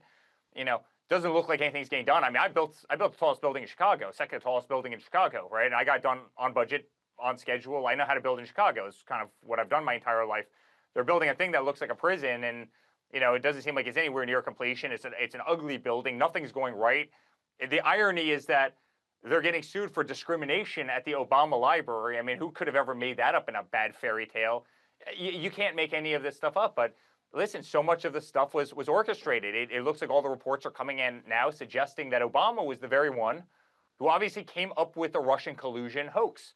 He did that initially to get her more votes, but then he did that afterward, obviously to allow the Democratic Party to save face as to why a guy like me and my father and a couple of us who were out there fighting every single day in every one of these swing states was able to win an election, not knowing a damn thing about politics. It's really amazing how that works. And, and that plagued our country. I mean, imagine pitting the two largest nuclear superpowers against each other, effectively disabling their lines of communication because you want to make up a narrative that otherwise furthers your political party. And Yes. that was all. That was all Obama. Then you look at the Mar-a-Lago raid. I mean, you want to talk about other dishonesty? Look at the Mar-a-Lago raid. I was the guy that got the call from my team, right? Sir, there's 30 FBI agents here with a search warrant. They wanted to come into Mar-a-Lago, and they want you to immediately authorize us to turn off all security cameras. I go, under no circumstance do you turn off those security cameras. I go, why are they there? Sir, they're here apparently on behalf of NARA. I go, NARA? National Archives? Adam, the National Archives is effectively like a glorified public library, right? Right. Does anybody actually believe that NARA was the reason that they were invading my father's home and Melania's room and Barron's room? Of course it wasn't. That all came from Joe Biden, and it came from the crooks in Washington, D.C. And it's painful for me to say that because I love this country and I love law enforcement. I love the gun carriers and I love the guys who get the bad guys off the street. But they weaponized every aspect of the system. That is the siege. And by the way, when that siege didn't work, they didn't bankrupt us. They didn't, they indicted 91 times, my father 91 times. I was in the courtroom with him every day. They weaponized the IRS against us. They weaponized the IRS against everybody. They took away his free speech. They gag ordered him. And when none of that worked, they tried to kill him. They tried to kill him in Butler. Then they tried to kill him again, obviously, at the golf course, 8 weeks later. This was the siege that they were orchestrating, and it was the deep state. All of it was coordinated. I'm not talking about Butler for a second. But you better believe that their rhetoric caused that violence. And you better believe that every aspect of that siege was coordinated as Letitia James was walking into the White House every day, as Alvin Bragg was walking into the White House every day. It was a total setup. It was the greatest conspiracy in the history of this country. And somebody should pay the price for the crimes they committed against this nation. I agree. And so I have a couple thoughts. The first is a sort of disappointment, like what they tried to do with your dad and your family. I sort of feel that way about many of the January 6 participants. Like, you're just going to take this tax-paying elderly citizen and have them rot in solitary, even though you know they didn't do anything wrong or this was not them trying to overturn the government or anything. You're fine with that person just rotting in prison so you can make a point and score points. That's fine. Like, there's a moral part of it that is gross. You know what I mean? They didn't give a damn. Yeah, They didn't give a damn. that's my whole Adam, point. They had senators coming out and saying, please take away all Secret Service protection from Donald J. Trump. He doesn't deserve to have it. They wanted him killed, right? Right. Right. I mean, they were thrilled with that. They broke into the cell phones of every single January 6th protester, every grandmother who's walking around the halls of the Capitol taking selfies. But yet the person who tried to take off my father's head with a rifle at 130 yards, thank God he turned when he did. You know, we've seen one picture of the kid when he was like 14 years old. Again, I'm not a tinfoil hat person, right? But this entire country is pissed off at the unequal scales of justice. They put exponentially more time into investigating that January 6th person who did absolutely nothing wrong than they did figuring out who this damn kid was and who he was talking to and who he was conspiring with. We know nothing. We've gotten zero answers. And yet, you know, it was 3 years of hell for the January 6th people, many of which, as you said before, were absolutely rotting in hell before they even had, you know, due process, allowed to go out there and sit in front of a court. And by the way, most of the judges were totally weaponized against them. They were giving them maximum sentences for things that they didn't even deserve. Right. You know, and by the way, it pissed off. And they did that to scare people. They did that to scare people. They did that to intimidate people. No different than they indicted my father 91 times. They did that to scare him. No different than every DA and AG tried to get me to turn on my father, you know, in every way, shape, or form. You know, congratulations. All this will stop if you just tell us anything you want, right? And I mean, it's the greatest shakedown. It made the tactics of the mob, you know, look like child's play what these people were doing. And that was our federal government. And again, I'm not a conspiracy guy. I am a normal guy. I am a pragmatist in life. But what I saw really opened my eyes to the system at hand, and it's scary as hell, and it can't be our system. It can't be the United States of America. I agree. And there's a part where I talk about just they crossed a kind of decent, moral, human thing. And it sort of reminds me of Mike Nifung, who was running for DA, and the whole Duke lacrosse thing, where it's like, you were fine taking 19-year-old boys who are innocent and destroying their life so you could get reelected? Like, yeah. So you're just going to take these guys and put them in jail for the rest of their lives and hang a mantle of rapist on them, and then you could never work again so you could get another 4 years as district attorney or whatever. It's like, yeah. And it's like, there's a part of me that's almost like, wow, you can do that. You're not Al-Qaeda.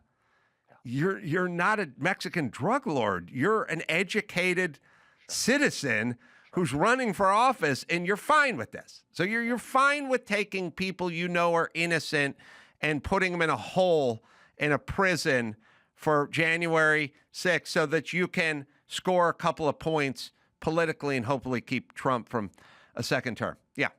Power is so corrupting. By the way, yes, it is. That's the entire democratic process, right? Like, you have these AOCs who've never accomplished anything, never had a job in their life, never signed the front of a check, never balanced a checkbook, never had to make payroll, never did anything of any substance. She goes in there. She's got a microphone for the first time. She's singing this beautiful white marble office overlooking, the National Mall, overlooking Washington, D.C. and the Supreme Court and everything else. There's people coming up there and kissing her butt every single day and whining and dining her every single day and, begging her and, doing everything that every lobbyist does in Washington, D.C. And for the first time in her life, she's got a calling. She doesn't want to lose this power, right? And the same is true of most of the politicians, right? The difference in a lot of the Republicans is most of them had careers before they went into the job. And I can name so many where they're doing this because they've gained some success and now all of a sudden they want to serve our nation.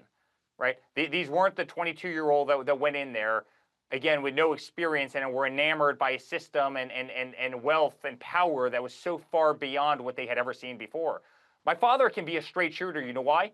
He doesn't give a damn. Honestly, I would say that the White House is a step backward for him, right? Going in there, taking arrows to the back every day, getting shot at, getting indicted every single day. His life would have been a hell of a lot nicer, staying in Mar-a-Lago, playing golf, hanging out with grandkids, making a lot of money, doing the real estate stuff that we do better than anybody, being the epitome of the American dream, right? He went backward, and that's why he can be honest about it. And also, he has a checkbook that he can be on. He doesn't need the lobbyist. He self-funded his entire first campaign. He doesn't need these people. He's no longer enamored, so he can make the right decision. He can do the right thing. That DA that you're talking about probably needed that job. That was their claim to power. That's the first form of relevancy that they've ever had. Hence the reason they're willing to destroy a 19-year-old's life for no reason whatsoever. But it's not just that. I mean, look at Kavanaugh. They were willing to destroy Kavanaugh, for no reason whatsoever because he had, a beer when he was in high school? Right. They were willing to destroy his life. They were willing to destroy my life. They wanted me off that stage. They wanted me bankrupt. They wanted the Trump name gone off of every building in New York. They wanted, they wanted me imprisoned. They wanted us gone. They would have done anything to see us gone. Yeah, I know. And then, Adam, they resort to violence. I mean, you saw what they did to Charlie Kirk. Right. Right. When they lost the narrative, when they weren't smart enough to make coherent arguments that won over the American people, guess what they did? They yell at us, they call us fascists, and then one of their guys goes on top of a rooftop, dresses up in black, and shoots a 31-year-old in the neck from 200 yards away. Yeah, what I sort of say is the old guard, the Pelosi's and the Chuck Schumers and all these people, they start doing Hitler and fascist, and they don't believe it, obviously. They're just saying it. But the weaponized 19-year-old on prescription meds who's been playing video games nonstop since he was 11, he believes the fascism that they're talking about. And so what they're kind of doing is they're going, fascist, Nazi, that's just us talking, don't listen to us. And it's like, oh, no, someone is listening to you, the 19-year-old who's been weaponized and stole his dad's gun. So this thing of like, well, it's just rhetoric, it's both sides. No, it is a call to action. I bring up the French resistance and the French underground during World War II. Those people were heroes for fighting Hitler and Nazis. Nobody says they shouldn't have done it. They forged papers, they posed and stole uniforms. They had a whole underground world. And if one of them could have gotten a clean shot at Hitler, they would have been the hero of World War II. And it's certainly the French underground because they were engaged in a noble cause, stopping Hitler. So you can't call somebody Hitler and then not expect some sort of resistance to pop up. But isn't that amazing how the whole identity politics game has disappeared? Right? You go back to 2017, Donald Trump is sexist. Well, that kind of disappeared after his first campaign manager, the winning campaign manager in American history, Kellyanne Conway, happened to be a woman. So he's so sexist that he put, a woman in charge of his campaign. And it's really funny, in the 2024 campaign, Susie Wiles. Isn't that interesting that both his campaign managers were female, right? So let's throw the whole sexism thing out the window.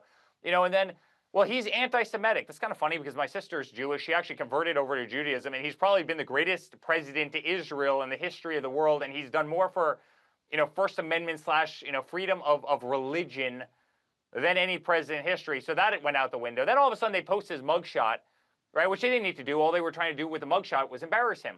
Right. And guess what happens? That takes every inner city community and it instantly flips them. Wait a second. The same thing that they've done to so many members of our communities, they're doing to this guy. Now I like him. So that kind of threw out the whole, racism thing. And then the fascist, I could go on and on and on. The problem is the Democrats got so wild that they actually killed identity politics.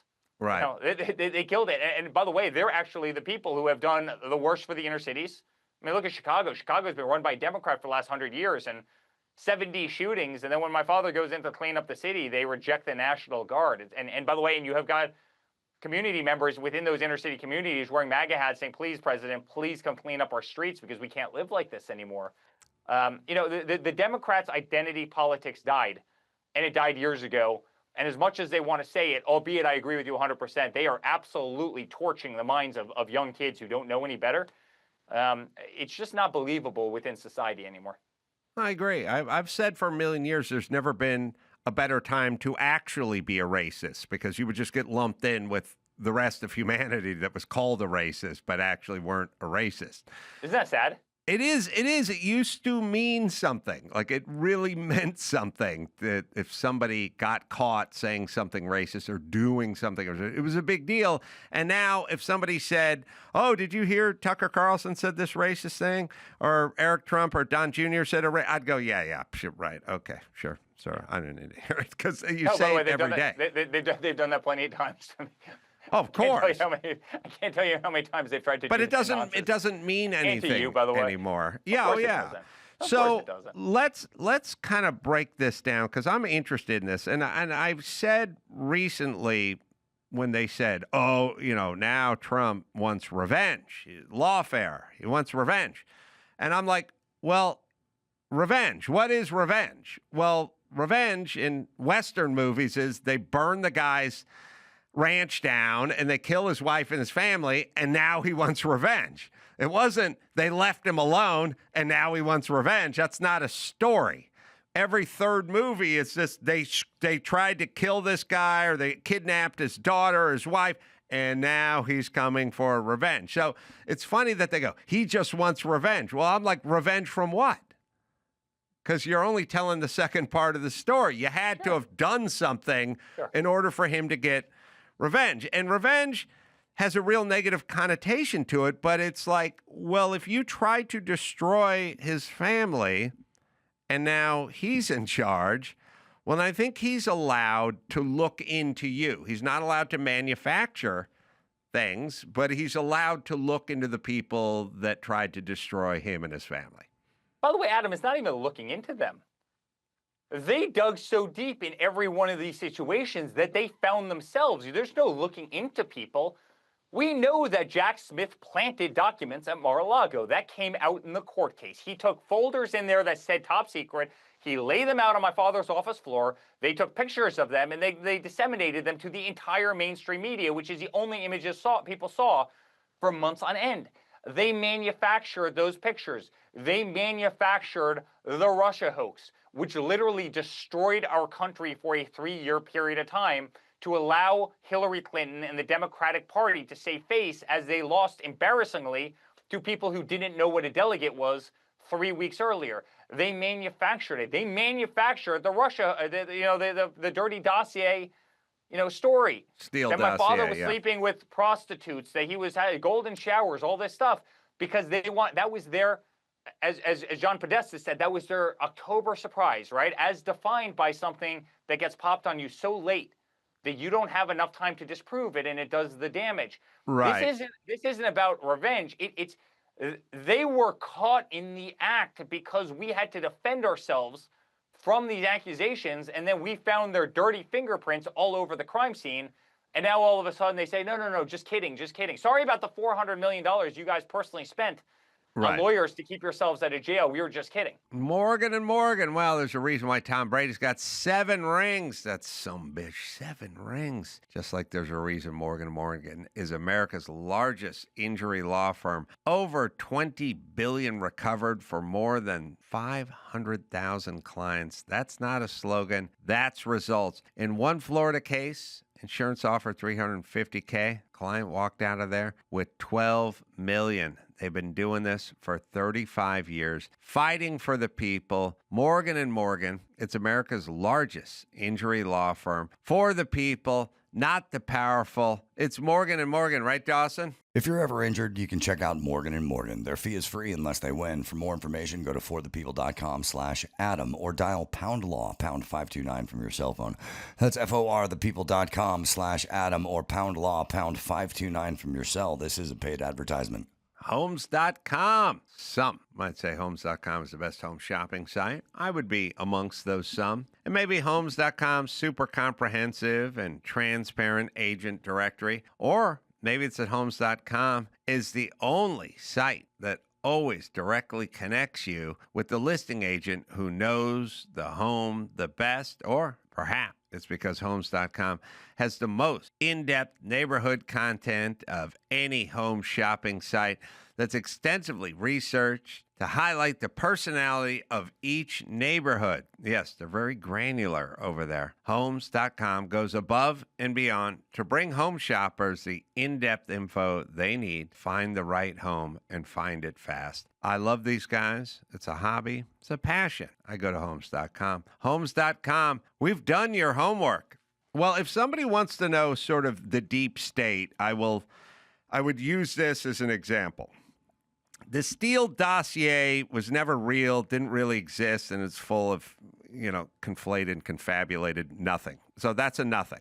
So they took this thing that doesn't really exist, and they lifted it up and turned it into the gospel. Like, this is the Bible. We're going to rely on this thing that didn't exist.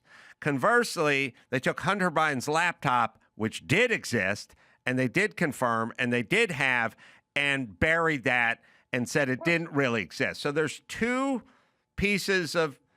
articles. One is the Steele dossier, which doesn't really exist, and they elevated it. The other is Hunter Biden's laptop, which does exist, and they buried it in the ground. So you tell me whose side the intelligence community was on. Well, I mean, obviously the intelligence community was 100% on their side, probably all being orchestrated by Obama behind the scenes. And the other day he kind of, half admitted that. But, I mean, how about Joe Biden's cognitive decline? So my wife was on CNN. Laura Trump was on CNN with Jake Tapper. And she goes, Jake, Joe Biden's losing it. All of America can see that, right? He doesn't have his cognitive faculties. Yeah. How dare you, Laura Trump? How dare you? Are you a PhD? Do you have the ability to diagnose? You're a bully. There's some kid out there that's traumatized based on your word because you're making fun of the president for having a stutter. And then this guy goes out and he writes a book. The decline of Biden's mental health and the media's acting, covering it up, something along those lines was the title of the book. And I'm sitting there saying, you dirty bastard. You attacked my wife for saying what everybody knew. You at CNN knew he was declining. Anybody could watch him try and walk across a stage at West Point in front of the cadets. He couldn't make it 3 feet without falling. He couldn't make it 3 sentences. He didn't know who his staff members were, and everything was being signed by the auto pen. And yet you came after her viciously for saying what everybody knew was so apparent, right? It was so much more than just the laptop. The media literally carried their entire message. Could you imagine if my father went 90 days without having a press conference? Right. He can't go 9 hours without having a press conference, or the media would kill him. And yet, so everything was fabricated. Everything was propped up. Everything was manufactured. And They can't do that, Adam, anymore. You know why they can't do it? Because of your independent voice, because of my independent voice, because of the Joe Rogans out there. The media is the weakest it's ever been. People don't like them. People don't trust them. And they've tuned them out. And guess who they're tuning in? They're tuning in you. They're tuning in Rogan. They're tuning in Patrick Bet-David. They're tuning in these people who aren't controlled by these billion-dollar, big corporations that tell these people. Have you ever seen those clips where you have all those hosts around the country and they parroting all read the off same the thing? same crap? Yes. Yes. Right? It's all manufactured, and everybody knows that at this point, which is why they have no trust. No, I agree. 60 Minutes doctored Kamala's answers to make her try and sound intelligent about a question about Israel, and we caught them, and 60 Minutes just paid us something like $20 million because they were literally doctoring her answers to try and prop her up, because if America would have seen her original answer on 60 Minutes, she would have lost even more embarrassingly than she did. I agree. Leslie Stahl, sir, we're 60 Minutes. We can't confirm that. Like that, she looked insane. And look, you should just, these people don't need to go to prison. They've lost their reputation, and their punishment should be you never have to listen to another thing they say. And by the way, stuff could be true. Leslie Stahl may be correct about stuff in the future. I'm not listening anymore because she's a liar. Sure. And your reputation is really all you have.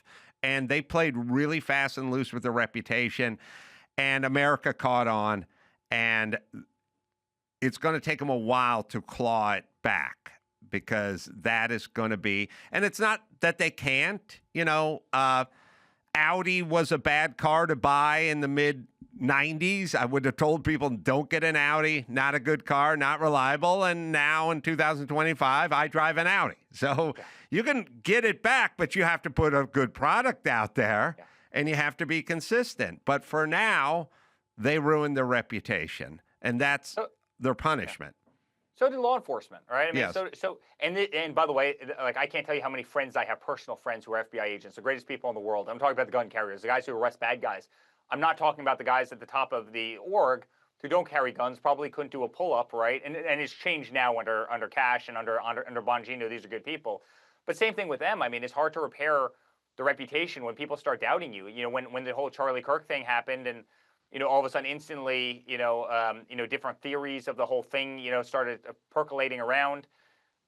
Isn't that sad? Meaning there was instant doubt because a trust of a law enforcement agency was diminished under the last administration, and diminished badly based on the weaponization, based on the FISA warrants, based on spying on campaigns. You look at CNN. I mean, I mentioned my wife's show the other, a little while ago. She's getting, 2+ million people on a Saturday night at 9 o'clock. Look at Caitlin Collins on CNN. God bless her. She's getting 400,000 people, right? Fox, Hannity might be getting 4 million on the same night. 3.5, 4 million on the same night in the same time slot. Who's the victim of that? Actually, the host ends up being the victim of that, because guess what? They're not going to get paid the same. They're not going to have the prestige. They're not going to have the eyes. And why is that? Because they've lost that credibility. And so they're going to be licking their own wounds for a very long time. And it's going to be very hard for them, I think, to retake that, that seat, especially, again, as they have to compete against platforms that have independent voice, and people can tune into the people that they think are the most credible, the most trustworthy. It's going to be a real uphill battle. And by the way, your Audi example is exactly right. But what was interesting about your Audi example is, what was the time period? You said it was like mid-90s to, it took early 90s. You wouldn't have let one of your friends buy an Audi. Yeah. So in 2060, in 2055, CNN might have a reputation again if they play their cards right. Like, have fun, guys. Have a great time in Atlanta, and have a great time in Columbus Circle. So big picture, nobody in legacy media, nobody in the Democratic apparatus, and nobody in the big law, FBI, CIA, security, wanted your dad to be in that Oval Office. And did they not want him because he was a wild card? Like, did they not, Hillary Clinton, Obama, Biden for sure. Biden's establishment, he'll say whatever he says. We'll be in charge of the auto pen. It'll be business as usual. Like, I think for any organization, what you want is business as usual, status quo. I mean, whether you're in Washington or you're a drug cartel, all you want is predictable, and we know what we got. And what we don't want is wild card. Yeah. Because wild card could break this thing up fast. Sure. Was that the real reason, the unpredictable, we don't know who this guy is? Sure. And every single one of these people had been kissing her ass for 25 years, knowing that one day she was going to ascend the throne of the Democratic Party, which actually isn't all that democratic, based on the fact that Kamala threw Joe Biden out like a dog. In 24 hours, had 2,400 delegates lined up for her, even though she was the worst performing person on the stage in the 2020 primaries, right? Like, the Democratic Party isn't all that democratic, but, they knew that Hillary was going to ascend the throne. They knew that she was going to be the chosen one. They had all gotten very close to her. They all had their ambassadorships picked out, and they all had their prestigious jobs where they would make an absolute fortune, and they would, get the title of their lifetime, and they would run these prestigious organizations. And guess what? We came out of left field. New York Times gave us a 1.9% chance of winning that morning, meaning Election Day morning, November 8th of 2016. And all of a sudden, we beat her pants off, and these people were really upset. They were really upset. And then my father gets in there, and you know what he does? He flicks the beehive over and over and over, and the bees are getting more pissed off, and he keeps on flicking and ficking it. And there was a point where they started to sting, and that's all they wanted. They just wanted death on the person who was attacking their beehive. And my father was doing that because he ran based on the incompetency of the federal government. He ran on the notion that he was going to go in there and be a total disruptor. Like, that was his platform. That's what Americans voted on him to do. I mean, they voted for illegal immigration and to stop it, to secure the border, to build the wall. This is what people were pissed off about. People were pissed off about the fact that every day that there were flights flying from Washington, D.C., Dulles to LAX, and those were the politicians, and they forgot about every single person along that route under their feet as they flew first class back and forth. They forgot about the everyday person as our companies went overseas and we lost the economy and they could no longer afford goods and they could no longer afford life. They were being left behind based on incompetent policies. So they voted for my father. And he flicked that nest, and that's exactly what they expected. And the harder my father flicked it, the more Americans loved him. Right. And the harder he flicked it, the more the radical left and the deep state lashed out against him. You literally have, Adam, a deep state right now that is trying to argue for the saving of drug cartels. Please, it's unethical to bomb the boats. Right. You had my father put them in a corner where literally they're advocating for men my size, 6'5", 215, to be swimming in collegiate women's sports. Like, this is a 1% issue. This is what they're doing. Yeah. Right. He put them in a box over and over again where they're advocating for the most insane positions. And in doing so, they lost the entire country. Would it be fair to make this analogy with Obama? Because I'd like to, in our last remaining time, kind of go through chronologically the whole first run in the Steele dossier and Obama and all that. Because I don't know if everyone really knows that story. But would this be a fair analogy? Obama is like a guy who says, I want this person to be the coach of this football team, meaning Hillary Clinton, let's say. I want her to be the coach of this football team. And then at some point they went, well, they didn't go with your person. They went with another person. And then Obama went, all right, well, let me see if I can ruin the season so the next time they're looking for a coach, they will take my person. No question. Is that basically the analogy? When all the fans wanted somebody else, right? I mean, let's just add that to the analogy. All the fans wanted the actual coach who could lead them and who was proud to be American and loved the Constitution, believed in free speech, and believed in having American greatness and being the #1 superpower around the world and having family values and having their kids up on stage with them, fighting together as a family for America and ending the wokeness and ending the nonsense and ending getting ripped off and getting better taxes, and I could go on and on. That's what the fans wanted, but it's not what the deep state wanted. Right. So let's just kind of walk through the chronology of it. So Obamas would like to see Hillary Clinton in place, but when that becomes impossible, he figures, well, let's just see if we can dirty up Trump's legacy or his tenure, his 4-year tenure as president. And how does that unfurl? How does that play out? Actually, Adam, I think that's right, but I think there might be a nuance there. They never saw us coming. Right.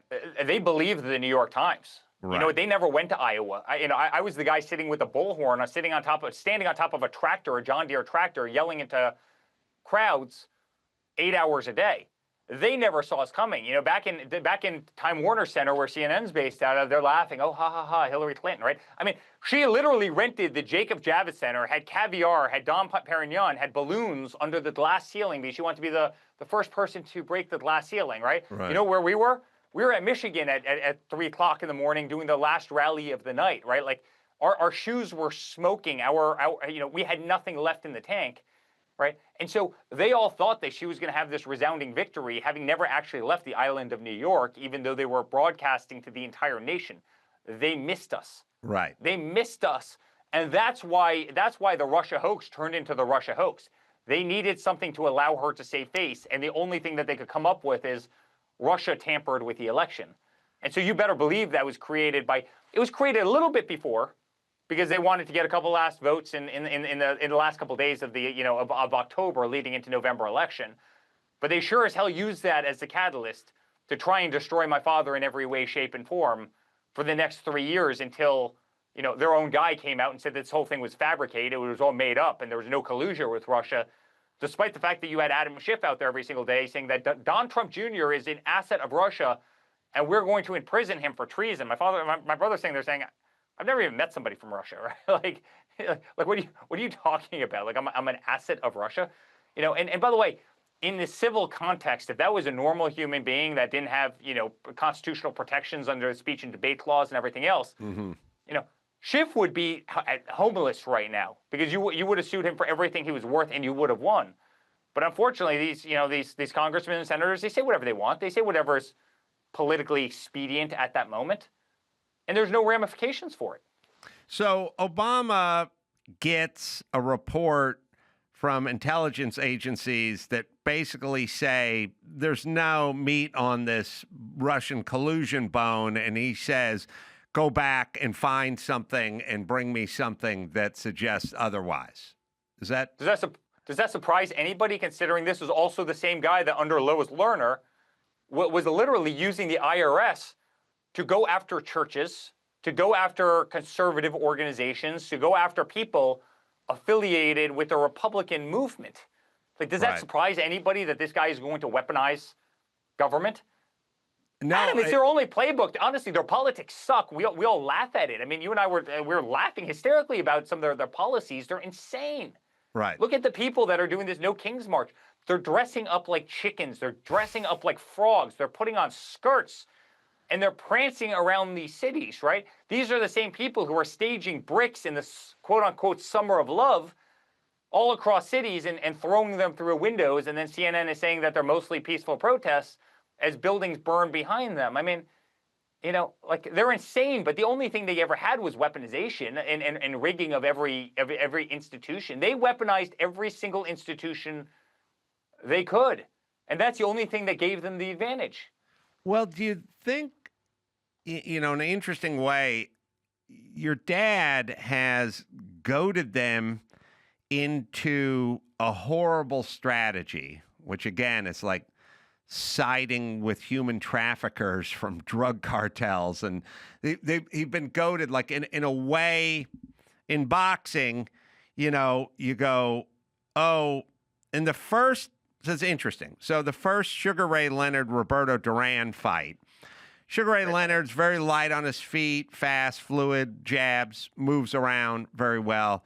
Roberto Duran, heavy-handed, sort of heavy on his feet, big puncher. He wants to slug it out. So Roberto Duran knows if he's going to float around the ring and flick jabs at me, I'm not going to catch up to him, and he's going to win this fight on points. So Roberto Duran starts insulting Sugar Ray Leonard's wife and starts calling her a prostitute and everything else. And he gets so far under Sugar Ray Leonard's skin that Sugar Ray Leonard said, I'm not going to float around and pop jabs. I'm going to meet this guy in the center of the ring, and we're going to trade. Well, now Roberto Duran has goaded him and dragged him into his style of fight. And Roberto Duran wins the first fight because Sugar Ray is not fighting like Sugar Ray formerly fought. He's up in his head. He's pissed off, and he ends up getting the loss. Even though he's a better fighter, he gets a loss because he got dragged into Roberto Duran. In the second fight, Sugar Ray lets Roberto Duran go out, celebrate, drink too much, eat too much, put on 40, 50 pounds, and calls for an immediate rematch. And he knows Roberto Duran's got to lose 50 pounds in 2 months, and he's going to be depleted, and he does, and then comes out there with no mas because he went from 200 pounds to 150 pounds in 5 weeks, So there's, okay, they're both great fighters, but there's a strategy, and your dad has dragged these people in to what is a horrible strategy for them. What a great analogy. And by the way, Roberto Duran's a personal friend of mine. He's great. He's a big supporter. And by the way, what hands that guy had, so it was a great analogy. But you're right. They're defending the undefensible. I mean, they're literally defending, the DEI movement. Right. Right? Like, it's insane. You'd have somebody who couldn't do a pull-up in the military, and yet they passed a standard because, they checked some box. Like, give me a break. Like, people in this country weren't into that, right? And so many people got passed up for jobs. Last week, it was really amazing, and this flew by everybody. And actually, Joe Rogan did a little skit on his show, and I thought it was so brilliant. I thought it was like the best skit. But one of the White House reporters, after like the 10th shooting done by a transgender pill-taking person happened in one of these schools, asked, "Are you guys looking into transgender people not being able to purchase guns anymore?" And he goes, "We'll just have to see about that." The next day, the Democrats were all coming out there defending gun rights, saying, transgender people absolutely have the right to the Second Amendment, right?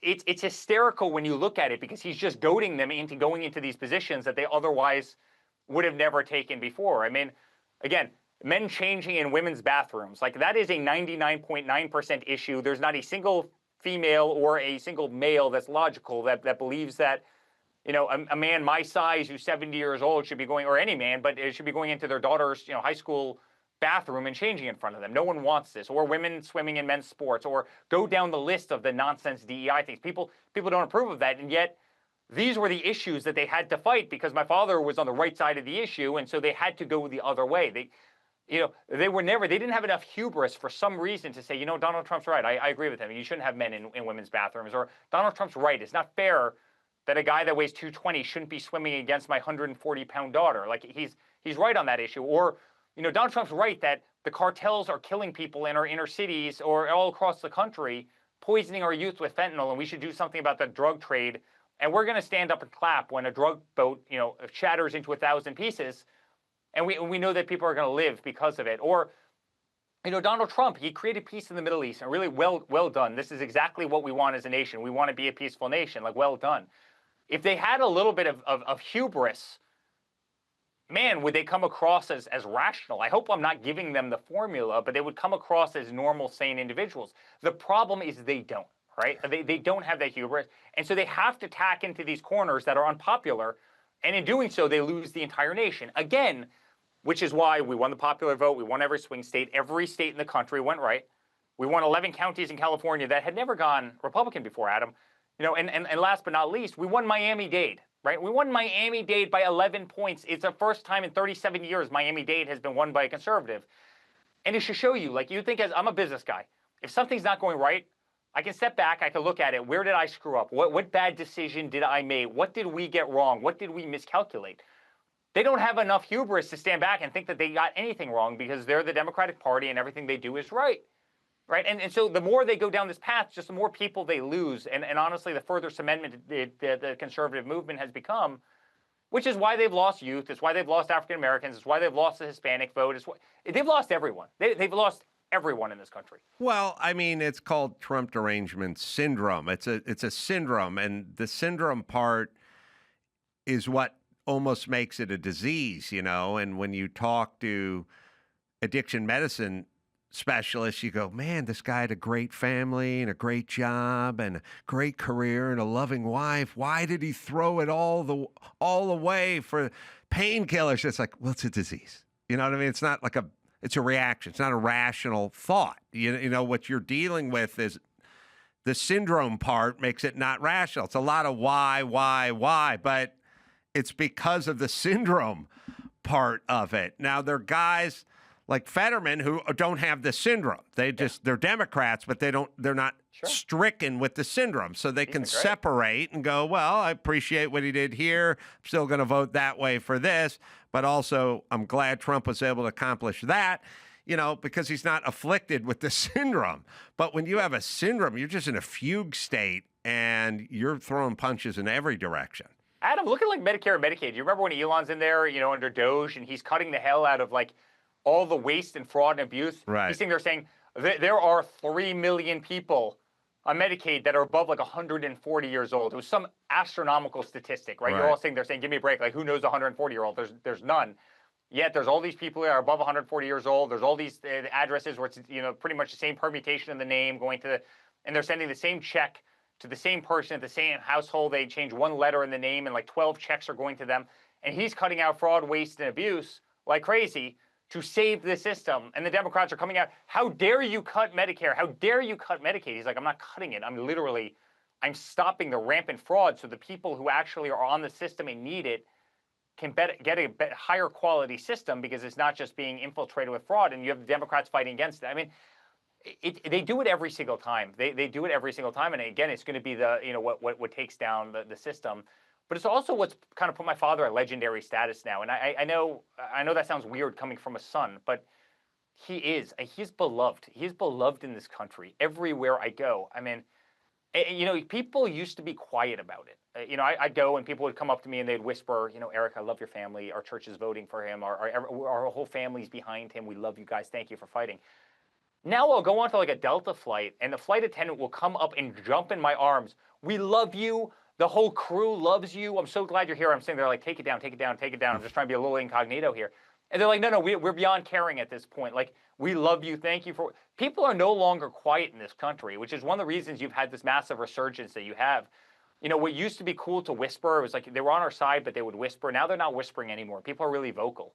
And a lot of that has come out of my father's fight. A lot of that's come out of the fact that he has always stood up and he's never backed down and he's never cowered to these people, as much anguish as they put him through, as much hell as they put him through.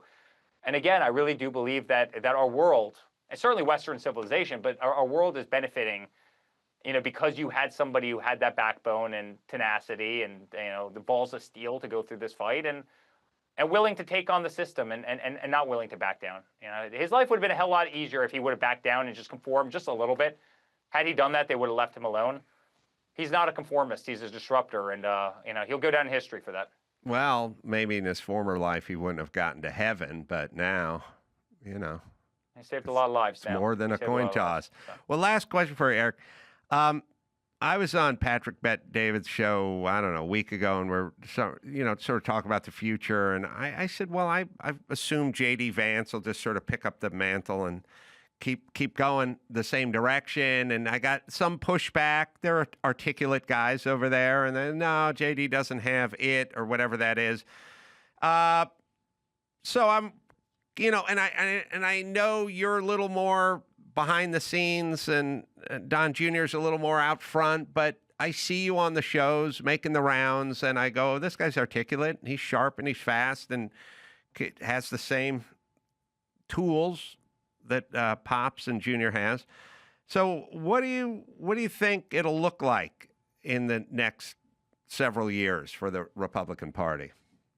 Well, Adam, according to Saturday Night Live, I was the guy with the fidget spinner. So I was the guy at 33 years old who was running a $12 billion company. You know, my father asked me to obviously run everything that is Trump outside of Washington D.C. While obviously he went and right with the fidget spinner. Yes, that's but right. but I am the guy with the fidget spinner according to Saturday Night Live.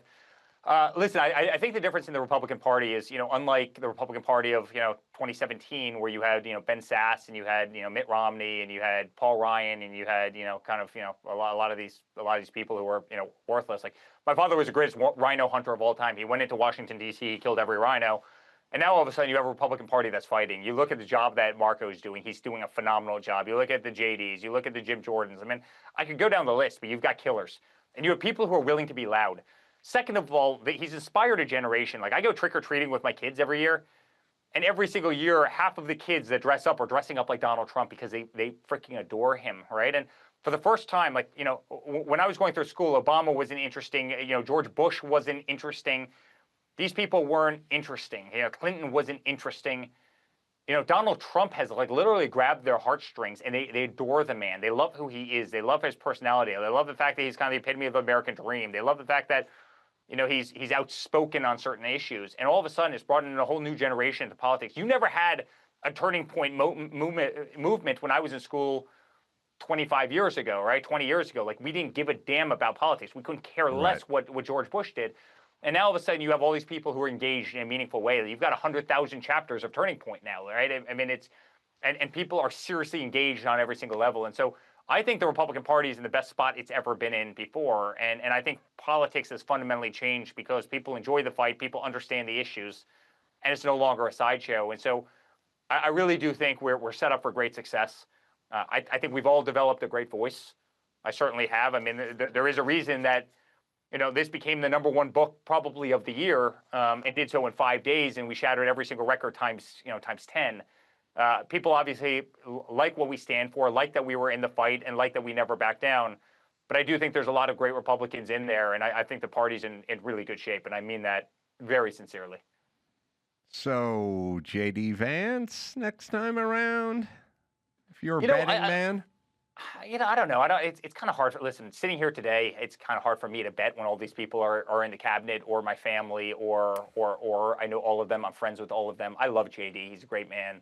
I love Marco. He's a great man. I love everybody in that cabinet. They're killers now, right? Yeah. 2020 was the greatest thing that ever happened to our party, by the way. Like, as much as it hurt at the time, because he's just surrounded by killers who are doing a phenomenal job. And I don't know. I think the difference between us and the Democrats is we'll actually have a primary process where Americans will get to choose who's going to be on the ticket, right? Versus what we saw in 2020. Well, who do you think the Democrats may run? I don't know, because they're insane. Like, the people that they would choose are literally the very same people that I think are insane. Like, you see the Democratic congressman, like a bunch of years ago, who literally thought that Guam was going to capsize? Yes. Do you remember this guy? Yes, I do. He's the same guy who plays the bass guitar in his office and dedicated a song to your dad, I think. You have some of these people, like, they're insane. Their policies are insane. Their understanding of issues are insane. They're crazy.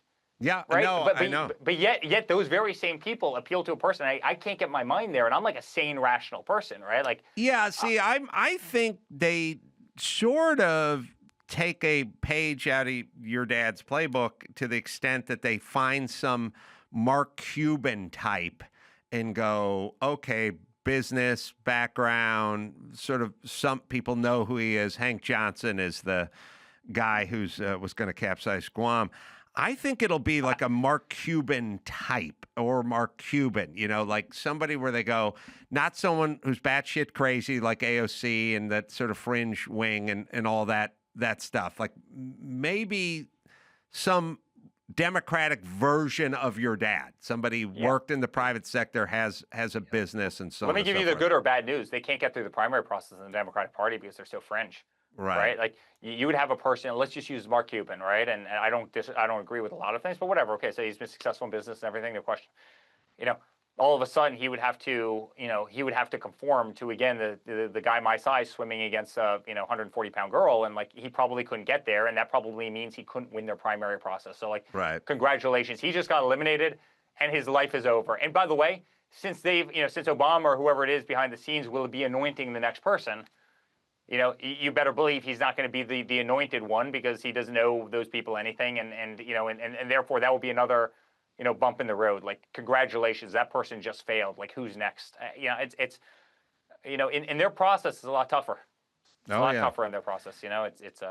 Well, it's interesting that it's turned into a form of entertainment, which in the past I was like you, like, who cares? I don't know who these old stuffy guys are. I'm interested in other sports and things like that. Now it's actually, your dad has made it fun to watch and a form of entertainment where, politics was watching paint dry in the past, and now it's become a little bit of the UFC right on the front lawn.